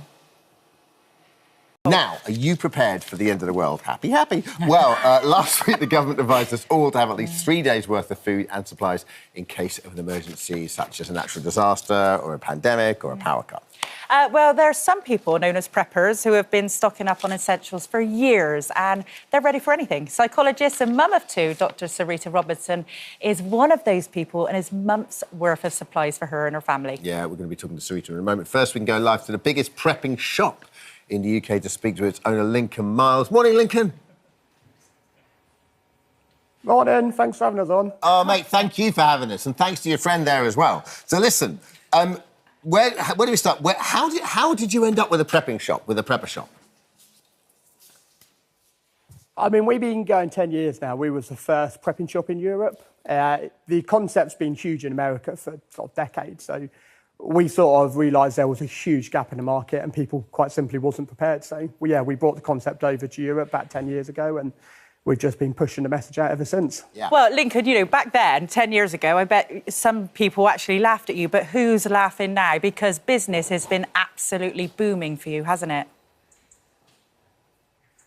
100%. If we look back sort of 4 or 5 years ago, it was considered this sort of real extreme concept. And, you know, look at these people that are preparing and why they're stocking up. But we found when coronavirus happened and there was queues outside supermarkets, all of a sudden, everyone wanted to be a prepper. And the whole concept we found has changed, the whole narrative has switched. And I think everybody at the minute realises that it does make sense to be prepared. And obviously the government have caught on to that, hence their recent recommendations that everybody should have sort of 3 days emergency kit at all times. Yeah, you're right. So obviously, you know, having lived through what we've all lived through, I think people understand that they need to be better prepared, and so no one wants to see those sort of panic buying in supermarkets and so forth today. So is the definition of what a prepper is, or the mentality, has that shifted now? Do you see a lot just sort of like regular people coming in? Oh, 100%. We always say if you was to walk down our high street, 9 out of 10 people could be a prepper and you wouldn't notice any difference. If we look back years ago, it was sort of 90% of our audience was middle-aged males, whereas now we are sort of a 50-50 male-female split. We cover all age groups. So it really is, prepping has become fully normalised. And like we say, most people are preppers and you wouldn't notice any difference. Lincoln, I thought that was a mannequin next to you, and then I just saw it move. I'm so sorry, that's an actual person. Hello. Team Lincoln. Welcome to This Morning. Lincoln. So our wonderful assistant. Oh, well, welcome to This Morning. Lincoln, can you talk us through the essentials of what a prepper would buy there?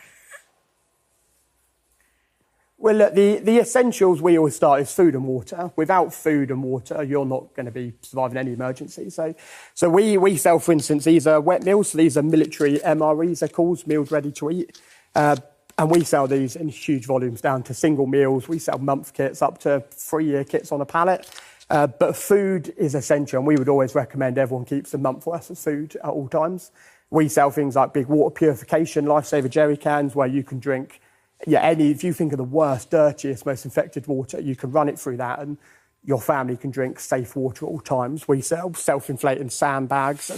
And this, for example, this is one of our, I suppose you'd call it the more extreme. This is our hazmat suits and respirators. So, we can help people prepare for power cuts, flooding, food emergencies, all the way up to full nuclear war, essentially. We literally cover all bases of products. Lincoln, your friend there is looking great and modelling it very well. But what sort of things does the hazmat suit prevent you from getting? So these are all military specs. So these are the British military CBRN suits. So these, chemicals, viruses, but these will go up all the way up to sort of nuclear threats. So these are, the top of the top. These will protect against virtually anything you could ever experience in your lifetime. And in terms of cost, how much would a monthly pack cost, and how much is that natty hazmat suit? What's that going for? Honestly, I think the biggest surprise people find is we hear a lot is, people can't afford to buy this sort of stuff. But we sell, a month kit is about £150 to £180 of the military MREs. But they will last 25 years. You can literally put it away in a garage or a cupboard, forget about it. A respirator, you're talking between £30 and £50 for a military spec respirator. The hazmat suits are about £22. So, one thing we find, like water filters, you can get them for as low as £20 we sell them. So I think a lot of people view like the obstacle to prepping is the financial side and that people haven't got spare money to spend on it. But honestly, I think it costs a lot less than people would imagine it does off the bat. Thank you, Lincoln. Thanks, Lincoln. Yeah, really, really helpful. Who's your buddy? Let's give him a shout out while we're here. This is Kai, the warehouse manager at Prepper Shop. Thanks. Kai, Cheers, well mate. done. Appreciate it. Have a good day, Lincoln. Thank you. Thanks, Lincoln. We're joined by Sarita Robinson now, and you've actually got a psychology and human survival, haven't you? And you are a prepper. Can you talk us through, Sarita, what sort of things that you prep for and what you've got in your cupboards? Absolutely. So prepping is just preparing for emergencies or disasters that might happen. So for 25 years, I had a pandemic kit under my sink, which finally came in handy in March 2020. But since then, it's things like an energy blackout. So maybe a fire in a substation, you use electricity. Down in Devon, we've seen cryptosporidia and a loss of water supply. So it's just thinking about things that might go wrong and then preparing for those eventualities. And I think it's important to say that we're not trying to scare the nation here. No. But I remember when it was COVID and you went into a supermarket and there was nothing on the shelves. Awful, and for years I've laughed at these preppers, and at that moment I thought, who's laughing now? Same, 100%. Yeah, and now I do prep myself. So we're not trying to scare anybody. We're just saying you will feel better with. If you look around here, right, this is just our art department put together. Like a lot of this stuff you would have in your cupboard anyway, right? So it's not. That's right. It's not taking a mass. Is this all your stuff? This is all my stuff, yeah. So, amazing. yeah. Thanks for bringing it in. I know, right? I feel a little bit naked without it being at home, but it's all my kit, and it's just simple things like think about kitchen. How would you prepare for an emergency in the kitchen? A little fire extinguisher, fire blanket, burns kit.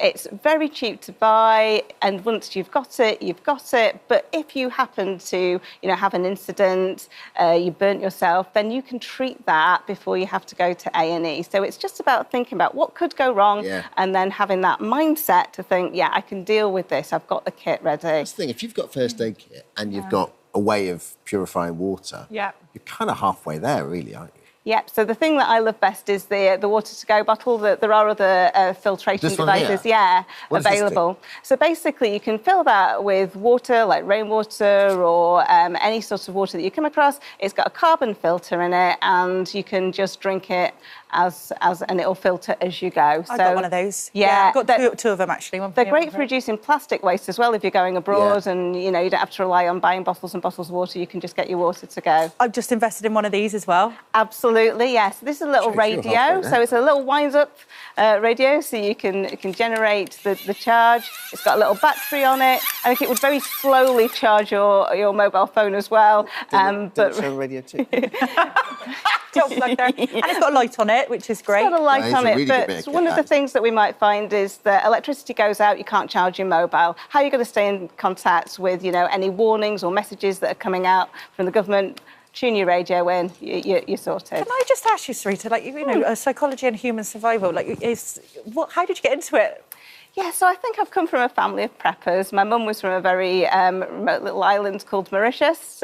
She came over in the 1970s to work in the NHS, but she remembered, back in her childhood when there'd been a cyclone, her dad, my grandfather, had lost his income, the boat, the house, everything. The house, right? Yeah, and it's just that realisation that actually we're very, in the Western world, cosseted from these things that can go wrong. We don't think about how suddenly they can go wrong, but she was obviously very aware of that. So Also now, always had a good stockpile of food. Like you said, whether it's a disaster like the pandemic or something like even something man-made like water problems at the moment. Mm.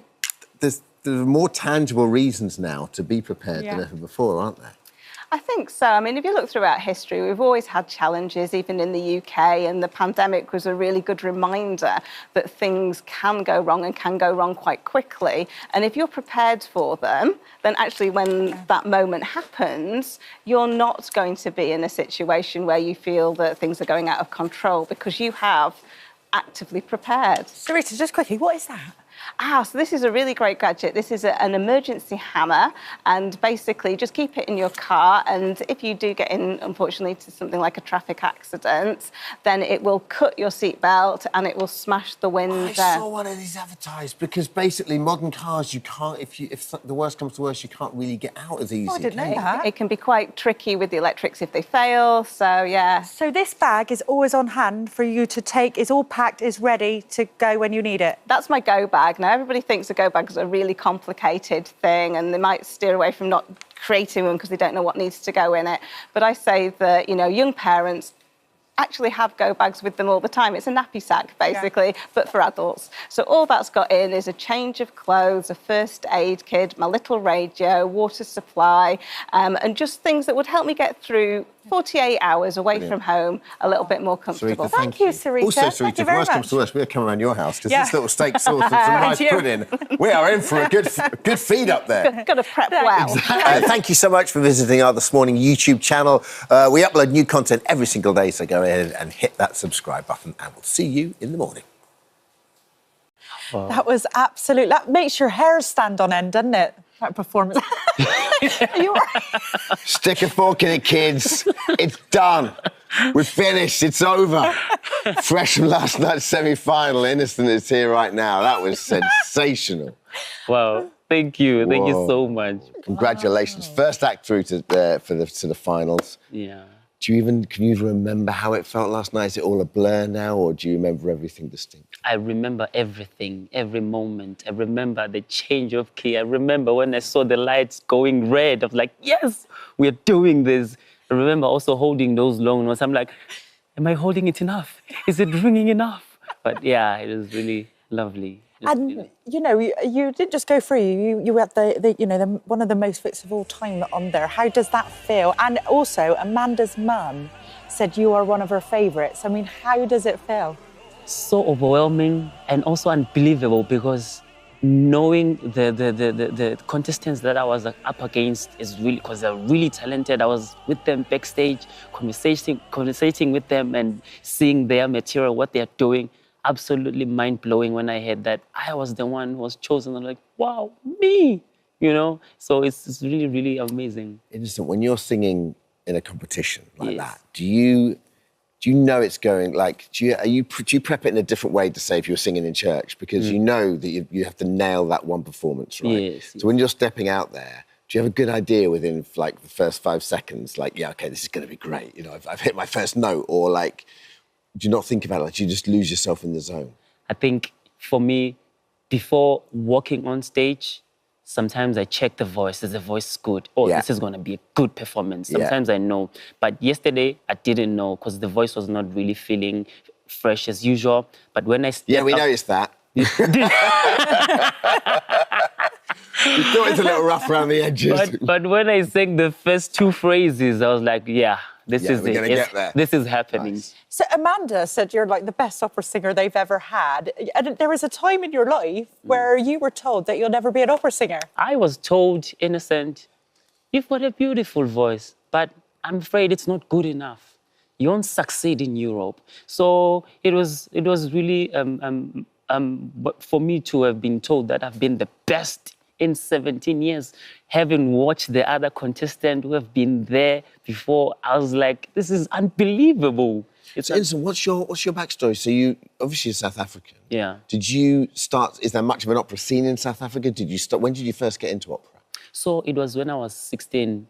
In South Africa, there's a huge choral background. We sing. The choral is really quite alive, and then opera it stems out of choral as well in South Africa because we've got people singing in choral settings, and then they sing opera at the side. Okay. So opera is not that huge, but that's when I started to sing opera because we've got like competitions where young school kids would sing in the competition opera. And Innocent, I mean, you've been very busy. You've even managed to get married in the meantime to a very beautiful lady, may I add. Where is she? She's around here. Yeah.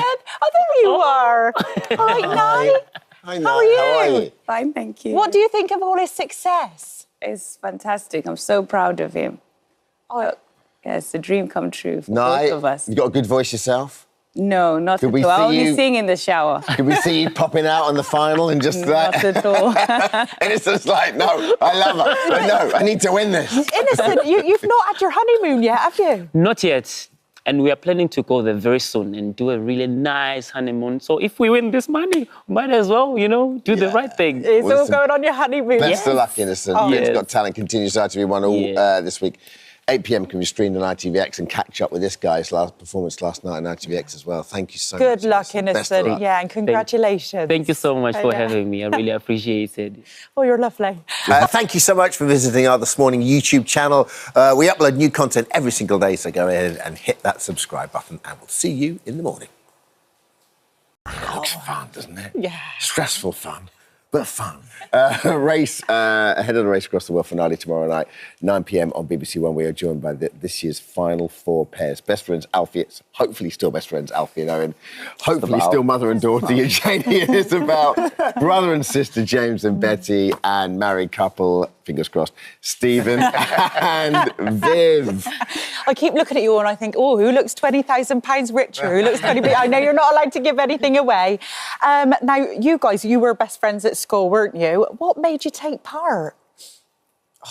Have you always wanted to go travelling together? Yeah, like we kind of figured out pretty quick when we became best mates, through school that we both liked travelling and stuff like that. And we were away in Brazil at the time, actually, and it just randomly came up as an ad on your phone, didn't it? And you were like, do you want to give it a go? And I was like, yeah. And then that was it. You're in from when we last saw this show, you two are in the lead. Yeah, Okay. bottled it a bit though, didn't we? Because we were 24 hours ahead in the previous leg. Right. So he's never happy. You're never happy ever. You're literally racing around the world. How and can he's you not be still happy? moaning.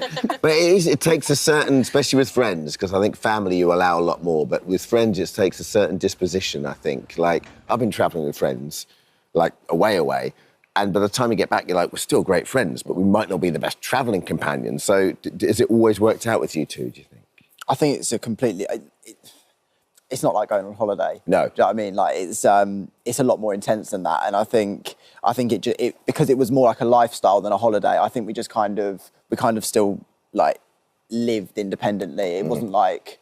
It wasn't like we were on holiday together. We just had to put up with each other. There wasn't a choice. He's never happy, is he? No, he's not. I felt for 2 months dealing with that. You just give him the prize Yeah, now. honestly, I'll take it all. You've all been on a journey, but you've been on quite an emotional journey as well. I mean, Alfie, you had a bit of a moment where you lit a lantern for your mum. I think we might have a little clip of that. I just kind of There we want that go. sensation of being able to see her again. So you lit this lantern for your mum, and Did you find it an emotional process, this whole show? Yeah, I think with this moment in particular, I think I always knew that it was going to come out as you know, part of my backstory and things like that, and I knew I was going to talk about it at one point or another. But the lanterns kind of felt so right because we had a tradition in my family where we lit Chinese lanterns before they got banned. Because they started just burning everything down. Yeah. So we had that tradition anyway, and to be able to kind of take that onto that moment kind of felt perfect. So it was a lot less awkward than it would have been in another situation, and I think that's kind of why I was so comfortable in the situation. I guess as well though, like the whole experience is so heightened and so intense that those moments you get of contemplation, therefore those emotions get heightened in those moments. Let's speak to Eugenie and Isabel. Yeah. 12 minutes behind, that's all. Is it a close final? Can you tell us that? We can't say. It's exciting though, isn't it? Very, So very. what's the dynamic here? How do we get on? Are we good friends? Are we? One another. Oh, hang on a second. We hope this show would bring us together. What's going on here? Do you know what? We've been meeting people that say, "You still talking?" You're gonna say, yes. Is it like classic mum and daughter? You know, ups and downs all the time. The love's always there, Yeah. but maybe the like isn't so much sometimes. There was a little bit of drama last week, wasn't there? Did you steal somebody's taxi? We did not steal the taxi. We Can't did not steal believe it. you've asked that question. Sorry. No, right. Okay. Let's clear this matter up. Okay. It was not definitively anybody's taxi. I happened to get into it first. Right? And Isabel, I coaxed Isabel to get into it. Now, what you don't see is that we actually asked if we could all get in. Right. But we were told no. And if we didn't get in, they would have got in. Stephen, Liv, is that what happened? Shut it down, happened? Stephen. Genuine didn't make a difference because, we met them again shortly. It made no difference to the race. At the time, I was sure it was our taxi, 100%. No doubt about it. By the way, another way, doesn't matter when you travel to the other side of the world. Exactly the same thing happens at every high street in the UK. But it made no difference to the race at all. It was none at all. So you don't hold any grudges Oh, God, no. James and Betty. We still caught up 23 hours, literally, didn't we? it was fine. James and Betty, let's move on to you. This experience brought you closer. Yeah, without any pressure on, really. It's sort of just shown that there's someone else to sort of talk to if we need them. We'd never sort of go to each other for advice or speak to about anything, personal. What's the age gap between you two? I'm 4 years older than James. Right, okay. So it's one of them where... So annoying little brother could advise. Yeah. I'm an annoying little brother, I get it. Yeah, we always had an older brother as well, didn't we? So... Yeah. Yeah. And James, you found out a lot about your sister on this show, didn't you? Including, your sister's been suffering with a health condition, which did it help you understand your sister's health condition a lot more? Yeah, definitely. I mean, we hadn't spoken about it closely like that before. Obviously, I knew what it was and I was aware of it, but to hear how she sort of feels about it and how she feels about herself and what she can and can't do was a little bit more difficult. So that's where you saw the more emotional side of me come out. I guess it's stuff, when you're in the same family, it's stuff you just end up getting by on a day-to-day basis and you probably never take that beat and stop. And it's great the show's giving you the opportunity. By the way, it's great that you're highlighting it as well. I knew nothing about it until I went on the BBC website. Thank you. And the other morning I was just looking at the news and now I know a lot more than I did. So let's take a look at that if you don't mind. Shortly after my 16th birthday, I got diagnosed with MRKH. It means that I don't have a uterus, I don't have a womb, and I only have one kidney as well. Brave is now probably an understatement. I was thinking of a new word for it, but yeah. I think...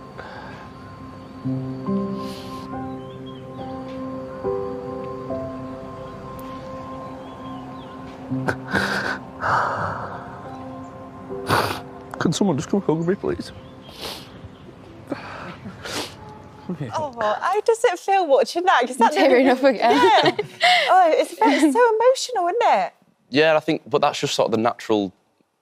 It brought that out of you. The race, Yeah. it was so natural, and everything you see is just so us. People think a lot of it is staged, and probably everyone gets. Yeah. Is it? But it's not. It's completely natural. All the emotions you see are just raw. So. Stephen and Liv, if you had a good time, you had a good time, Viv. You had a good on the show? We had a great time, actually, yes. You seem to be like the more relaxed contestants, I think. I think we've lived a little, let's put it that way. Proving age is but a number, With you age two. comes a level of experience and perspective, perhaps, that you just take it as a given. But you know, you two are a huge example because you've had a mini heart attack, you've had a mini stroke, haven't you? And you are still out there making adventures, and you're not settling, and you're going. I think that's so impressive for people. Well, thank you. Yeah. It's what you do, isn't We worked on a bucket list, and we did everything on the bucket list. And then the race came up, and so we thought, well, that's a huge adventure. Let's try that. Also, never bet on the hare, always bet on the tortoise. Who's got all the money? You just never know, and I just keep looking at you all thinking, who looks 20,000? Well, with that tan, Stephen does, but we'll see. Yeah, the final race across the world. Yeah, it airs tomorrow at 9 p.m. on BBC One. Yeah, it's a great good show. luck. Can't wait to watch. Thank you for visiting our This Morning YouTube channel. We upload new content every day, so go ahead, hit that subscribe button. You don't want to miss out, and we'll see you in the morning. Now, our next guest was just 20 years old when she was involved in a horrible accident that almost cost her life. Lauren Doherty was walking home from a night out with some friends in North Yorkshire when she stepped out into the road and collided with an oncoming delivery van. Her injuries included a broken pelvis, a broken wrist and a broken neck, which left her paralysed from the neck down. 16 years on, Lauren has used her experience to educate others about road safety and continues to spread the message that what happened to her could happen to anyone. Yeah, and Lauren, alongside her good friend Rebecca, join us now this morning. Good morning to both Good of you. Thank morning. you so much for coming in. Good morning, ladies. Lauren, thank you for coming in and sharing your story. Maybe we can take you back to the night of your accident. What can you tell us about that occasion? I'd gone out into town with some friends just for a few drinks and to watch a friend's band play. I was walking home later on the next morning and stepped out in front of a delivery van.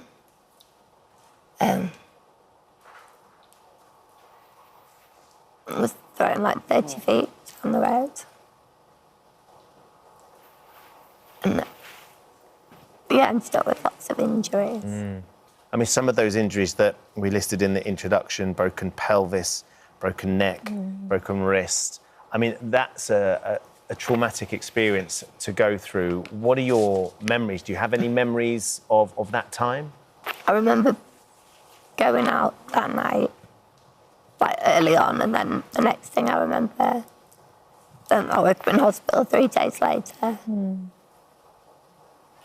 Just to I think my mum or my dad was like the first face that I saw. A bit of a blur, wasn't it? But the police people who arrived on the scene, they stayed with you while the ambulance was going to arrive, and they actually didn't think that you were going to make it. Your injuries were so bad, and actually it was early in the morning and there was a postman who was out and about posting, and he had to have therapy for the trauma of witnessing the incident. It's an extraordinarily brutal thing for you to have been through and for those people around you. How long were you in hospital? 16 months. So 16 months. So like 3 weeks in intensive care. I spent 8 months in Sheffield. The spinal unit is like an hour away from my home. Yeah. So it was quite scary. Sure. And you were also told that you would never breathe independently again. You were always going to be on a ventilator. Explain how that was working and your reaction to that as well. I remember being told that I'd never breathe again. And I don't really like being told no or being told what to do. So I was kind of determined that I was going to be able to come off it.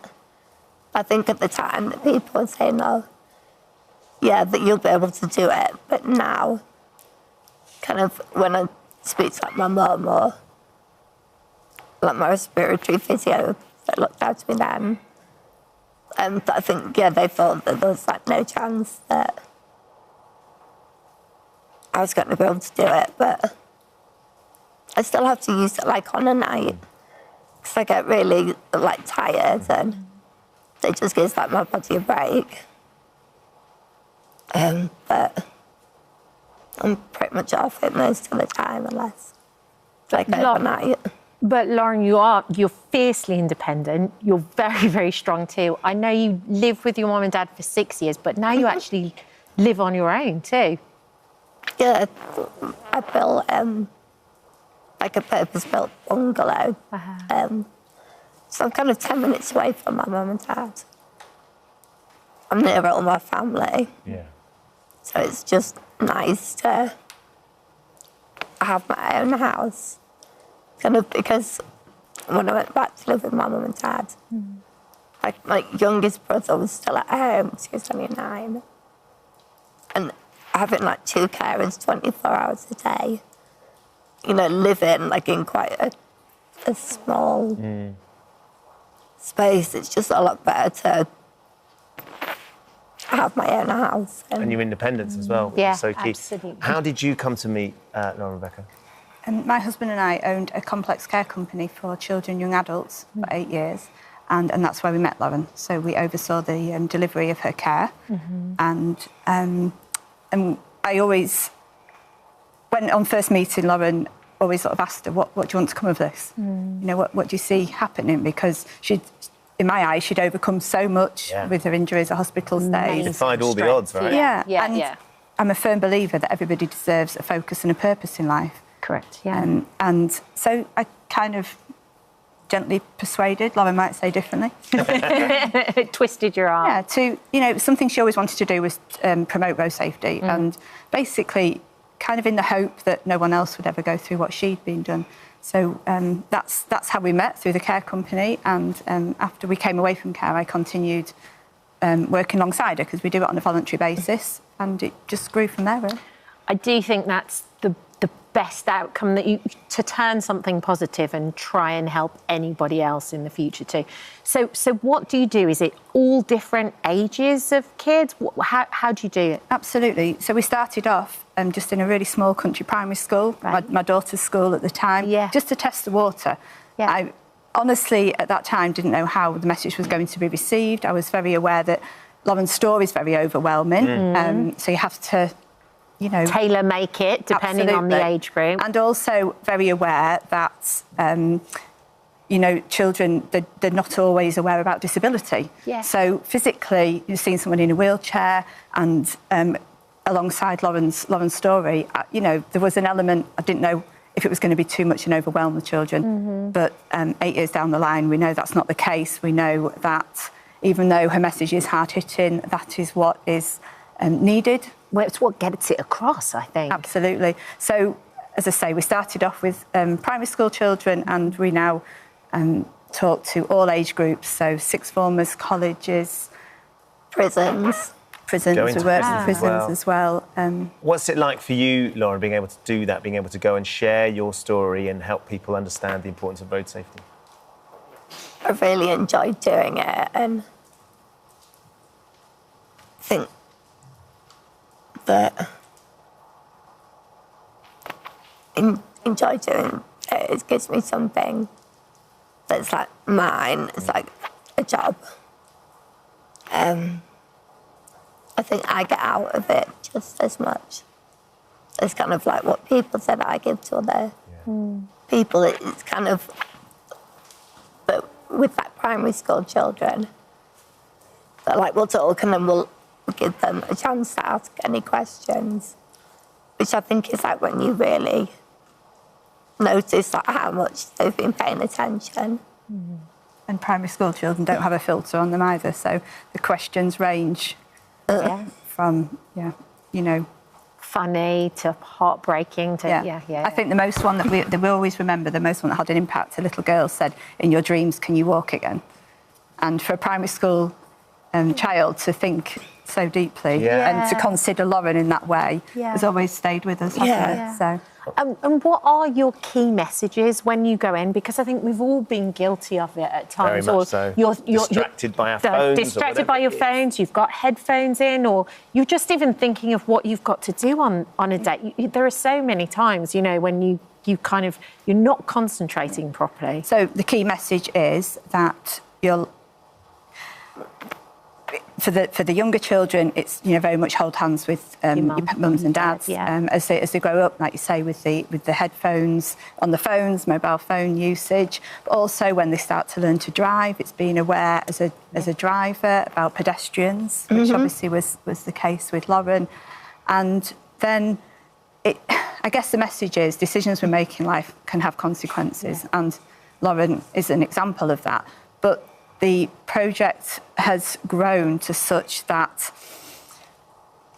yes, decisions we make in life have consequences, but actually the positivity to come from Lauren's story as well. There's a saying, out of adversity comes opportunity, and to me, Lauren's a shining example of that.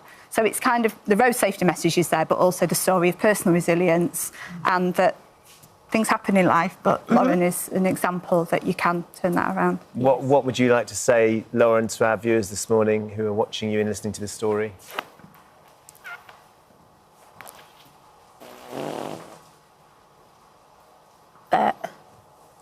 Sorry. We have a saying at Road Safety Talks, and that is never say never, because sometimes the impossible is possible. So I don't want to put words in Lauren's mouth, but we have that in our office, don't we? Yeah, it's on the wall. Seems like a very pertinent saying to Yeah, hold on to and a as well. great reminder for everybody. And the work you're doing is absolutely amazing, especially when it's not, necessarily taught in schools. So I think it's absolutely wonderful what you're doing. And thank you so much for being here this morning. Thank you for having us. Fantastic. Thank you. Great to meet you. Thank Oh, hello. you. Thank you for visiting our This Morning YouTube channel. We upload tons of new content every single day. So hit the subscribe button, like all the videos, and don't miss out. We'll see you in the morning. Our next guest is a local hero who's been a huge part of his community in the Wirral for almost 50 years. But retired newsagent Nelson Shardy is now facing a fight to remain in the UK. Nelson first emigrated to the UK from Ghana in 1977, and despite spending the last 5 decades raising a family, paying taxes, performing jury service, and even being honoured with the local Bravery Award, the Home Office have now informed him he isn't a British citizen. After being told he faces a costly and lengthy legal battle, Nelson's son Jacob started a crowdfunding campaign, which very quickly surpassed and then doubled its £20,000 target. And as the community continues to rally around Nelson, he joins us now with his son Jacob to tell us where they are with the whole situation. Good morning to both of you. Good morning. Good morning. Thank you for coming in. It's lovely to meet you both. Nelson, it's lovely to have you here with us this morning. Thank you. I'm sorry it's under these circumstances, but we're going to get to the bottom of it. We're going to work out how we can help and certainly see if the Home Office can come to their senses. Let's go back to when you first got here, 1977? Seven. What brought you over to the UK in the first place? Yes, I came here to study in Southampton College of Higher Education. My course was accountancy. And then during my first year, it was okay. And money was flowing from home, from my parents, because I came here as a private student. I haven't got any government sponsorship. Yeah. And then this second year, 78, there was a military coup d'etat, which means the army officers has taken power in Ghana. And they restricted foreign exchange. And we, those private students, were the people who were affected most, because they said there was not enough foreign exchange, but if you are government-sponsored, they will release funds for you. Right. So my course tutor was very concerned. After the first coup d'etat, there was another one, and I think it was the third one. In the end, there was nothing coming from Ghana to pay my school fees. So my course tutor advised me that the Ghana government are not releasing funds for private students. Yeah.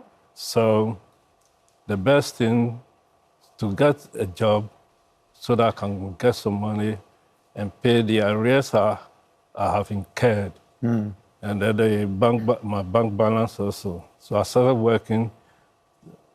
I did that. And then later on, he advised me it will be hard for the course you are doing to work at the same time, attend college.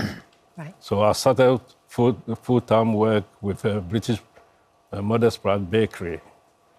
I work there, and I make a living from that.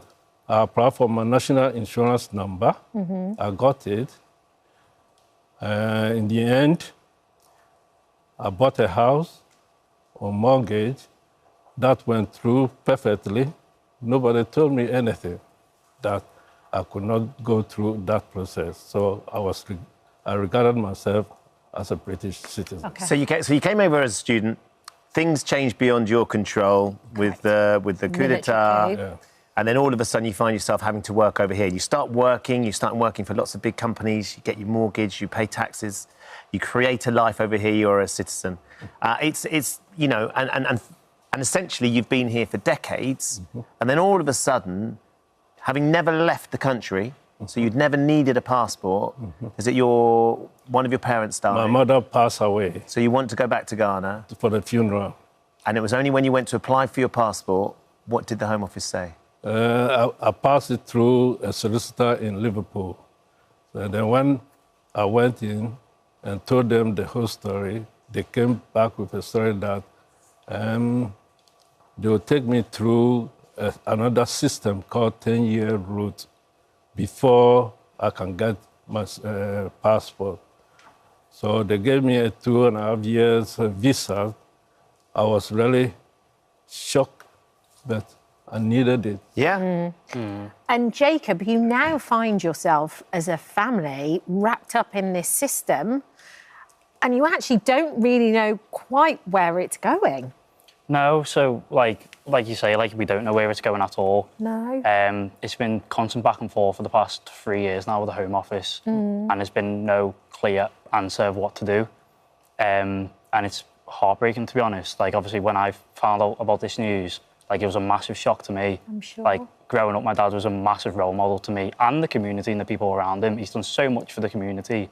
And for this to come up, it was just like a complete kick in the teeth. To try and understand, it's really hard to understand that he's been here for over 4 decades. He's had a business, he's done jewellery service, he's had a mortgage, so he's got national insurance. He won a bravery award. But all of those things, rather than the bravery, I think the technical, legal things that he's had to apply for and achieved, that none of that ever amounts to being granted citizenship. Yeah. And to be told that now he has, not only it's just like, do you know what, it's a process, we'll put you through it, but it could be tens of thousands of pounds to go through this process, and he could fail. There is a scenario where he could get deported. Yeah, well, it's not necessarily the deportation. It's more the fact that it's the cost of the fee. So, like you say, it's going to be tens of thousands of pounds. That's that's including the NHS surcharge where we have to pay. It's including every 3 years, every 2 years, we'd have to pay for the visa for him to stay here. By that time ends, he'll be 84 years of age. And there's the NHS. And also on top of that, it's the Home Office's legal fees if we lose. So we don't know how much all this is going to be, and hence why we've raised the GoFundMe. And honestly, and thank you to the bottom of our hearts. Because you were looking at 20,000, right? And, and how much do you have right now? £40,000. That's what it is at the moment, over £40,000. That's you in front of your newsagents. Look at that. That's what people think of you, Nelson. That must feel really good. I feel very humbled. You are humble. And Jacob, the thing is, you've raised over £40,000. Yeah. Fingers crossed this works. It's fine. You don't need that money. Yeah. And if you don't need the money's going to get redistributed. Am I right in saying that? So we've designated 2 charities for this. One of them is the Whittle Food Bank. It's just a local food bank near ours. And the other one's the Boaz Trust. This one is like a housing immigration for the Greater Manchester. Fantastic. Hopefully, we can give the money to them. Nelson, thank you for coming in and sharing your story. We know that it's an ongoing battle. This is the extensive right of reply from the Home Office. They just said it was inappropriate to comment on active legal proceedings, which of course is what they have to say. But the frustration that you and lots of the people who have supported the crowdfunding is really tangible. Someone who's such an integral part of the community and has done so much, Nelson. Yes, please do. Everybody who managed to donate the little money they earn towards this cause, may I thank you from the bottom of my heart. And any time you hear a bird chirping in the air or birds singing in trees, know that it is Nelson and the family sending their thankfulness to you all. And those people also who couldn't donate but send us words of encouragement all over the world. May God bless you all. Thank you, Nelson. Thank you, Nelson. Thank you, Jacob. Thank you both for being here this We morning. will stay in touch and make sure we know what happens. We'll to get have Jess viewers on the that want case to... too, I think. Thank She was you. chatting in makeup. Thank you. Oh, hello. Thank you for visiting our This Morning YouTube channel. We upload tons of new content every single day. So hit the subscribe button, like all the videos, and don't miss out. We'll see you in the morning. Before that, though, are you doing it in the bedroom or rather not doing it? Research revealed that 1 in 6 couples sleep, Cat Dealey, alone. Is it possible to perfect life for partners to have separate bedrooms? Well, Emma Parsons-Reid and her husband Kevin say sleeping in different rooms is the key to their happy marriage. However, Linda Lusardi disagrees and says it's detrimental to any relationship. Lovely to see you all this morning. Morning. Emma and Kevin, thank you for joining us in your separate bedrooms. Emma, how did this all start? Well, I've been married a couple of times before and I got used to a gap of having a bed to myself. So when I met the wonderful Kev, my soulmate, we tried very hard to share a bed together. He'd been on his own as well. There was a lot of, kicking out of bed, hotness, snoring, and we just weren't compatible at all sleeping together. I mean, in the bed, actually sleeping. Everything else, perfect. But actually sleeping, it was awful. And we tried everything we could. And in the end, I had to put him on the sofa with the dog when he stayed over. I just said, I can't take any more because I was so bad-tempered the following day with no sleep. But now you have got separate rooms, but you do communicate. You've got a method of communication should you need him. Oh, you mean my bell or you mean just shouting? Oh, well, either. Which one do you find works best, Emma? Well, for service, like a cup of tea, my bell works.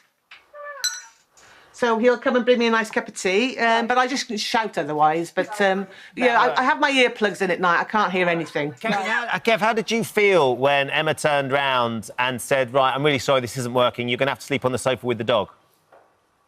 No problem at all. As I say, if it made her happy, I didn't care. So he's not, and there you go. You see, he's happy to make you happy. You need to ring the bell, Emma. Let's get the two of you together. And while you're doing that, and Kevin comes and joins you in your bed, let's come to Linda. He shook his head as the bell went. He really does as he's told, doesn't he? It's Pavlov's dog, essentially. Look how much nicer her bedroom is than his. So much nicer. Very tidy. So, Linda, your concern is, though, separate bedrooms is detrimental to a relationship. I think so, because you've chosen that person as your partner. You want to be together as much as possible. And I think at bedtime is the time when you have a quiet time, when the kids are put to bed, and it's the time you catch up on your day. I think it's really important. And I'd hate not waking up next to my partner and going to bed and waking up in the morning together. I think it's really important. It helps your relationship, helps you bond. And I mean, it's not all about sex, but the intimacy of just being under Sam's arm when we're watching TV at night and just chatting about things. I'd really miss that. Yeah. Because it's one of those things where, because of our schedule here, from Monday to Thursday, I sleep in the guest bedroom, and then the rest of the time, because otherwise I get up at 5 and I want to fall asleep early. Well, that's logistics. You can't. You've got an odd job that makes you get up at that, so you have to. But if you don't have to, I mean, I know that she's got a snorer. Yeah. Well, I haven't got a snorer, so I'm lucky. But I do think if you can sleep together, why not? Yeah. Let's go back. Kev, how do you navigate the things that Linda's just talking about there? So the intimacy side of things and just the opportunity just to be with Emma and just to have a little cuddle and a chat. Well, no problem at all, really. End of the night, we can come to bed together for a bit. And then first thing in the morning, I came into bed this morning. So no problem at all. I'm always up for it. Emma, does he always have to bring you a cup of tea in order to sort of get access to the bed? This is aphrodisiac. But on a weird, it clearly works for them. They clearly love each other. surely if it means that she gets a bit more sleep and so does he, it might work out better in the long run I'm for sure everybody. it works out for some people, but I just think separate rooms ends up you having separate lives. Yeah. You know, because you get up and get dressed and get on with your day. The other person might still be asleep. I don't know. You just lose that interaction that I think is really important. Jan's been in touch. Says my mum and dad have had separate rooms for 30 years. They celebrated their 60th wedding anniversary last year. Vanessa says we have had separate duvets for the past few years rather than beds. That's the best thing we ever did. Emma, did you ever try anything like that? So sort of separate duvets so Kev couldn't nick the covers? Or you weren't under the same hot duvet? Or you weren't too hot? No, he was out. I'm too old to try to navigate it. We obviously, when we go to hotels, we can't afford 2 separate bedrooms, so we have to get really drunk. And we go to sleep then. And we have we try and get a bed a mile long, I've given up trying to, and he has too, haven't you? And no problem at all. We got a great marriage, and who cares? We're Victorian. We have separate bedrooms. We can see you. Separate bathroom would be lovely. I'd rather have a separate bathroom. You go separate bathroom. Yeah. Kev, what do you say to people? Do your friends obviously know that you have separate beds? What do you say to your friends who sort of question sort of the relationship because you've got separate rooms? I tell them to mind their own business because it's my business and I shouldn't have to make excuses, say that my marriage is strong. I mean, you're always having to explain yourself all the time, and why should I? What goes on in our house is our business. But I know a lot of my friends, as soon as their children leave home, they've moved into a separate bedroom.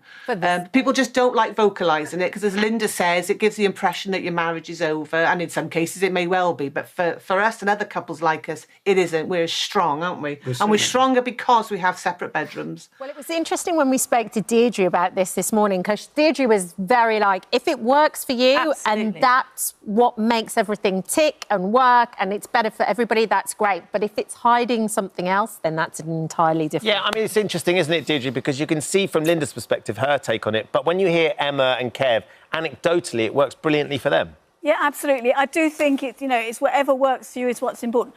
The thing that you do have to be wary of, though, is like a partner saying, I really want you to move out because I can't cope with your snoring anymore, when actually what they're not saying is, I don't want to have sex with you anymore. So whatever the underlying issues are, you've got to be prepared to really tackle those, whether it is that you're going to sleep in the same room, the same bed, or you're not going to. It's just got to be honest with one another and deal with what actually is going on. Well, I think it works if you're both happy with with that arrangement. But if you're not, then it must be quite upsetting to be told to... You're exiled to the spare room. It certainly sounds like there's no question that Emma and Kev are still very busy when Kev's allowed into the room. That's a very nice way of putting it. Yeah, it is. Sharon said, I went to sleep in the spare room after an argument with my husband, and I'm still there 2 years later. The best thing ever. I love having my own room. We've been married for 39 years, and we're very happy. Emma, did you envisage when you got together with Kev, because clearly, as you said, you'd had a couple of partners previously, that this would actually be the making of the relationship, having separate beds? I think as you get older, you're more... I felt that I could say to him, look, it's not working for me. If I'd have been younger and more impressionable, I would have been scared of upsetting a man. But now I think, no, it's I want what I want. I'm important. I come first. You benefit. Kevin has cancer treatment now, which means he's lost weight. He doesn't snore. I'm menopausal and stopped smoking, and now I snore. So we've reversed the reasons why we sleep apart, and, he wears earplugs now. You are quite a team. Can we just ask Kevin, how is your treatment going? It's great to see you looking well. It's going OK at the moment, thank you. Yeah, I've just started immunotherapy again, but it's going OK, thank you. Brilliant. Excellent. Well, we were actually running a poll this morning and we were saying, would you sleep in a separate bed to your partner? And it's overwhelming. 63% of people say yes. 37% say no. You're shocked about that. I am shocked. I am. Yeah, I think that quite a few people struggle to sleep, and so kind of prioritise that maybe a bit more. Do you think you lose a connection with someone when you're not in the same room? They seem to have a fantastic bond. They do. But I do think, I do know people. In fact, my mum and dad, before they passed away, they had separate rooms for many, many years, and they did leave completely separate lives. Yeah, amazing. Well, it's clearly working for Em and Kev. Thank you for joining us this morning and sharing a little bit of insight into your lives. And Kev, best of luck with the ongoing treatment as well. Yeah. And keep that tea coming, Kev. That'll keep a smile on your face. Thank you. And Linda, lovely to see you. Thank you so much. Russ got in touch and he said separate houses works even better for him, apparently. Starts with bedrooms, then bathrooms, then houses. Oh, hello. Thank you for visiting our This Morning YouTube channel. We upload tons of new content every single day. So hit the subscribe button, like all the videos, and don't miss out. We'll see you in the morning. It's something that's currently affecting millions of women around the world. So why is perimenopause still so misunderstood? Yeah, so after several visits to the doctor and months of experiencing a range of debilitating symptoms, including brain fog, difficulty sleeping, mood swings and depression, it was an item on This Morning that helped Tanya Bardsley realise she was perimenopausal. She's joining us now to share her story alongside GP and renowned menopause specialist, Dr. Louise Newson. Welcome to both of you. Hello. Hello. So, obviously, this morning... Yeah, she saved my life. Saved you. So what was you doing? Was you just watching the TV? Well, it was actually my mum that was watching it, and she was like, Tanya, you need to ring the GP again, because you watched Dr. Louise, who said, I've been going to the GP... I went to the GP about 3 times. Yeah. I was suicidal. It was like Dr. Evil had come into my body, and it was just taken over my body. What are your just symptoms wasn't like? myself. Feeling worthless, suicidal thoughts. I've got ADHD, so that it just amplified my ADHD. But when you got tested, everything seemed normal. They said the bloods were fine, so GPs just say your bloods are fine, and just sent me on my way. And I just thought I was going crazy. I went back 3 times. I went to the GP. And then my mum was sat watching This Morning, and Dr. Louise was doing a phone-in and said it doesn't matter about the bloods, it's just about the symptoms. So then near me, I went and found there was a lovely lady called Dr. Laura who just put me on HRT straight away. She said, and she just agreed with Dr. Louise. And yeah, it's completely saved my life. It affected... Thank you to This Morning. It affected your life, didn't it? Honestly, it took out... I was actually thinking of ways to take my own life. It was that bad. I couldn't live like that anymore. And Tanya, did it come along relatively quickly, those symptoms? Or, like, did you notice... Or did it, like you said, it was exacerbated by your ADHD, but did the symptoms happen quite quickly, or was it more sort of... You're getting a little... It was just getting more and more intense. But at first, I thought it was because I had ADHD. I thought it was because I was drinking too much.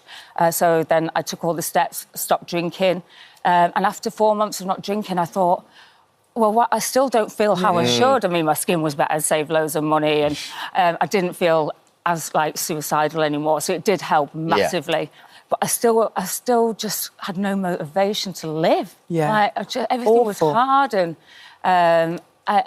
it's just awful. And especially I've got 4 children, all at different varying stages of their hormones. It just affects the whole family.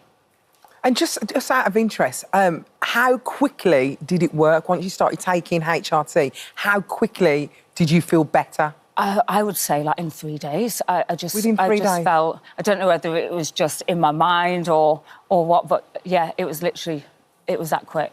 OK. Dr. Louise, what's the... Thank you, firstly. The difference in symptoms between perimenopause and menopause, can you talk us through the difference? It's actually the same, and actually they're the same symptoms often that happen with PMS, PMDD, that time before periods. And all it is hormonal fluctuations. So our brain produces estrogen, progesterone, testosterone, as do our ovaries. But what's happened historically is we've always talked about a woman's periods.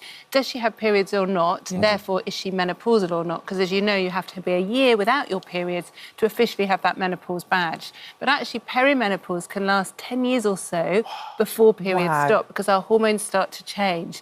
And our brains like things constant. You know, if we get hangry, a bit hungry and angry, our brain doesn't like it because we've not been fed. The same with our hormones. When we've got fluctuations or low levels, but it also affects other chemicals in our brains like dopamine, serotonin. So often people have quite awful thoughts, and we know the commonest symptoms are the symptoms affecting our brains. So brain fog, low mood, anxiety. Often people get really intrusive, very dark thoughts, and although they know often that they don't want to act on them. It's quite different to clinical depression. People do have insights, but it's really scary. Like you say, it's like your brain's been taken over by someone else, but it's not working the same because it doesn't have those hormonal chemicals in the brain. Yeah. And the fact that it doesn't show up in your bloods either. Yeah, and that makes you feel like you're going crazy. You think that no one's listening. So why is it not picked up? Well, the hormone levels change all the time. So if you had your hormone blood test done every hour, there would be some changes. And that's why it's really important that you don't use a blood test to make the diagnosis. If the blood test is abnormal, it can be useful. But actually, normally, it's giving women enough information. So if you have the right information, you can say, right, I'm having all these symptoms. Is there anything else in my life that might have triggered it? And we know things like ADHD can worsen, definitely when you've got this chaos of hormones going on. So often in medicine, we don't always need a blood test. We can make a diagnosis from a really good history. If someone has migraine, for example, or clinical depression, we take a good story and then we say, well, look, I'm going to try this treatment for 3 months and see if it helps. If it doesn't, we'll change the treatment or we'll think of another diagnosis. But actually, often when women have the information, the first thing I'll often say to people is, do you think any of these symptoms could be related to your hormones? And if that person's saying yes, we need to be taking that forward. Because as you know, hormones are really safe. We're just topping up. And in perimenopause, we start with a low dose and then gradually increase. I was going to say, so HRT works pretty well with perimenopause. It usually does. It's about the right dose and types because of the 3 hormones, they all work differently. So sometimes people might have tried maybe just a low dose of one hormone or estrogen and progesterone, and it might be the testosterone. So it's making sure that it's tailored to that individual. It must be so lovely to see that you help so many people, Dr. Louise. How does it actually feel? Do you know what? It feels very humbling, and a lot of my work, through the app, through the website, through my podcast, is reaching people that I'll never meet. But I've just come back from Abu Dhabi lecturing there, and people were in tears meeting me because they said I've literally helped their lives. But it's lovely. But, there's 1.2 billion menopausal women. Globally, 5% receive hormones. So I spend a lot of my time worrying about what I'm not doing rather than gloating on what I am doing. Like my sister went to the GP just last week and they just said, oh, your bloods are fine, and sent her on her way. Was you like, here's Louise? And but the average woman can't afford to go and seek someone private, so they're all suffering. And the first time I went to the GP, I wasn't even given a blood test. I was just told I was too young for perimenopause. It's not that. And they suggested, oh, would you like an antidepressant? Well, it's not that, and it's just hormones. And with my undiagnosed ADHD, I've always been given antidepressants, and they numbed me, and they're so bad. They were so bad for me. So it's quite scary. Thank you for coming in, sharing your story. Thank you, Tanya. Thank you always. for having me. Thank you, Dr. Louise. No, thank you. Thank you so much for visiting our This Morning YouTube channel. We upload new content every single day, so go ahead and hit that subscribe button, and we'll see you in the morning. Now, they make up some of the most emotional moments on TV of all time, but as journalist Andrew Pearce recently found out, not all family reunions are like the tear-jerking scenes we love to see on screen. Now, almost 50 years after his biological mother left him in a children's home, just weeks after he was born, Andrew decided it was the right time to finally track her down. What followed was an extraordinary set of twists and turns, leading him on a journey across the UK to find answers he desperately wanted. And as he opens up about the story in his new book, Finding Margaret, he's joining us in the studio right now. There's the book. First time you've seen it? This is so exciting for me. I've never written a book before, and I've not seen the book before. So can I touch it? Would you like to hold it? There you go. You've never written a book before? Never written a book before. Wow. People assume I have. Yeah. I've been involved in lots of political books before, but never had my own book with my name on the front. Well, Andrew, thanks for joining us. What a book to write about. It's so funny, because this is a story, and, you're Catholic, I'm Catholic, and you are as well. I wouldn't say it's an exclusively Catholic story, but I've seen this play out so many times, especially that post-war period of women maybe having children out of wedlock, and then this story ends up kind of happening, the adoptive story. So tell us where this started for you. So I'd agonised for years about finding my birth mother, because I was adopted. The official adoption went through when I was 3 years old. I'd been in the orphanage for 2.5 years. When my mum and dad found me and fell in love with this curious little boy and brought me up into Swindon. I had a lovely life. So I felt plunged. I had all this guilt about would I find my birth mother because of my mum and dad. But Dad had said to me privately, you should find your birth mother because she used to visit you all the time. Because Margaret Connolly, that was her name, she christened me Patrick James Connolly, used to visit me in the orphanage regularly. So it was a huge thing for her wow. to then give me up. Yeah. She decides at some point she's got to give me up for adoption. So many years later, I'm nearly 50, I think, I've got to find this woman because I need her to know I'm okay. Yeah. Yeah. Because I assumed she'd be thinking about me every birthday, certain times of the year. So I set off on this extraordinary journey, and it was far more emotional than I thought. And I was shocked to discover you get a file from social services, which is collated from the adoption agency. How hard is it to find that file? Like, how does it work? It can take a long time, but fortunately, I was brought up in the first years by the Sisters of Nazareth in the Nazareth House Orphanage in Cheltenham, and they provided a file for social services. I was stunned to read that Margaret was about 29 when she had me. I'd assumed she'd be 16 or 17. Yeah.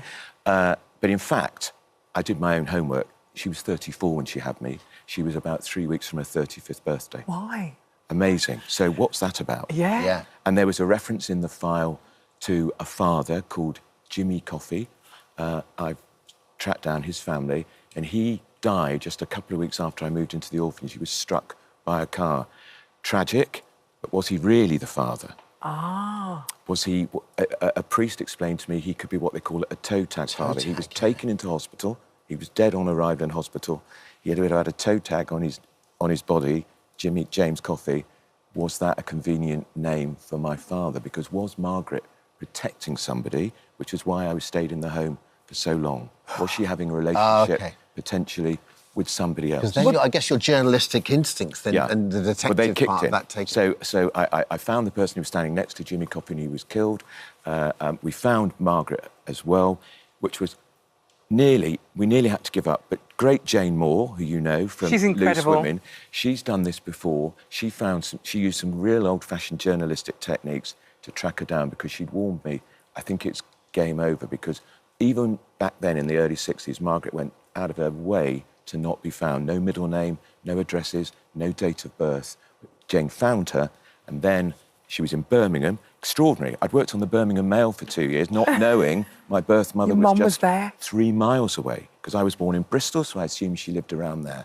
So we went to her house. I went with Amanda Patel, who's a fellow columnist on the Mail. Because you was advised to do that, wasn't you? Go with a female. Go with a female, knock on the door, don't write, because if she opens the letter, she may not open the letter, somebody may open the letter for her. I was in a taxi around the corner, and... Is your heart racing? Oh, my God. How are you feeling? I'm so anxious. I mean, I'm a nervous... The taxi driver is looking at the car. He knows something amazing is happening. And so Amanda knocks on the door. Nobody's in. So frustrating, except a little dog that's yapping. And then I wipe the back window of the cab, and I see a dot on the horizon. And I absolutely know, without a shadow of a doubt, my birth mother is approaching. Jane Moore rings as that is happening, and she said, it'll be her. I ring Amanda and said, she's walking down the street. She said, who is? I said, Margaret. How do you know? I said, it's her. So she walks up the path. Yeah, I felt it. So there's obviously this link that continues. And remember, she'd looked after... She cared about me for 2.5 years. So she walks up the garden path. If she turns left, it's not her. If she turns right to this house, it's her. And it was her. Amanda knocks on the door. She denies it's her. She denies it's anything to do with her. But Amanda's looking at this face and thinks, it's you. It's the familiarity, I know it's you. isn't it? Yeah. And she shows her a photograph of little Patrick in the orphanage, and she's stroking the photograph, and she said, he's crying, it's so sad. And she says, he's around the corner, your Patrick. She denies it's her. She closes the door on Amanda. We go to the pub. Of course you do. We drink one of the worst bottles of wine we've ever drank. I think if it had been the most expensive wine on the planet, it would have still been horrible. Yeah. And Jane Moore rings, and she says, Amanda has to go back. Yeah. So that was a big ask. She went back, and Margaret opened the door, and she said, I've been praying you'd return. Oh. It's me.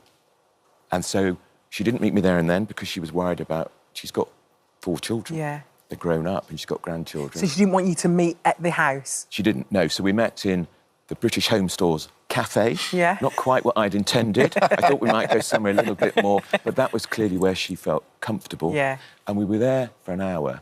But the curious thing, she didn't ask me a thing. About your life? No. Do you think that's guilt on her behalf? I think it could be guilt. I think it was her way of dealing with it. So she told me a lot about her life with the man she'd married and the 4 children. The man she married knew nothing about me. Not a thing. Nobody knew. So your sisters and brothers didn't know anything nothing. either? No. They've only known about the fact they've got a half-brother in the last week. She kept those secrets. Extraordinary secret. Why do you think she kept such a massive secret? Why do you think, where did that come from? Well, she said to me, what I did was a sin. That was her Catholicism. I'm still a Roman Catholic and I'm very passionate about my Catholicism. She said, I had sex out of marriage and you were the result and it was a sin and I can't remember anything and it's my punishment. But I think she could remember things because she knew all about her marriage. She married her husband while I was still in the orphanage, which some people find extraordinary, but I think good for her. Yeah. She had a chance at happiness and she took it. Would you advise people, Andrew, to... Obviously, it's a huge undertaking and it's one that can take you in places you might not want to go. Would you advise people to do what you've done? Absolutely. I have been overwhelmed since the mail serialisation with letters, emails, phone calls from people, some in their 80s, some in their 30s, who don't know their mother, don't know their father, have tried to find them and failed, or wish they tried to find them. And I'd say if you're watching, do it, because it's quite a cathartic process. Look, this didn't end with the answers that I wanted. She had her reasons, and I even went to her funeral, by the way. Yeah. But do it, because it is an extraordinary journey. And you know what it really did for me? I had absolutely no doubt about it that Mum and Dad, who adopted me, were the best parents. Yeah. So at the end of this process, if I needed any reminding that Mum and Dad were the best, and that's why the book is dedicated to Betty and George in Swindon, because they were just the best. They were just the best parents I could have hoped for. Oh, Andrew, it's a beautiful, poignant story. It's out now. Finding Margaret, solving the mystery of my birth mother. I'm going to give this to you. Oh, bless you. That's Thank for you you. for that. Thank I you. feel very proud. I think it's actually out next week. Yeah, on the 23rd. It's out on the 23rd, Yeah, so I'm very excited about it. Oh, thank you Best so of luck, much. Andrew. Thank you. Hi, everyone. Just wanted to say thank you for visiting our This Morning YouTube channel. Now, listen, we upload new content every day, so go ahead and hit that subscribe button so you don't miss out. And we'll see you in the morning.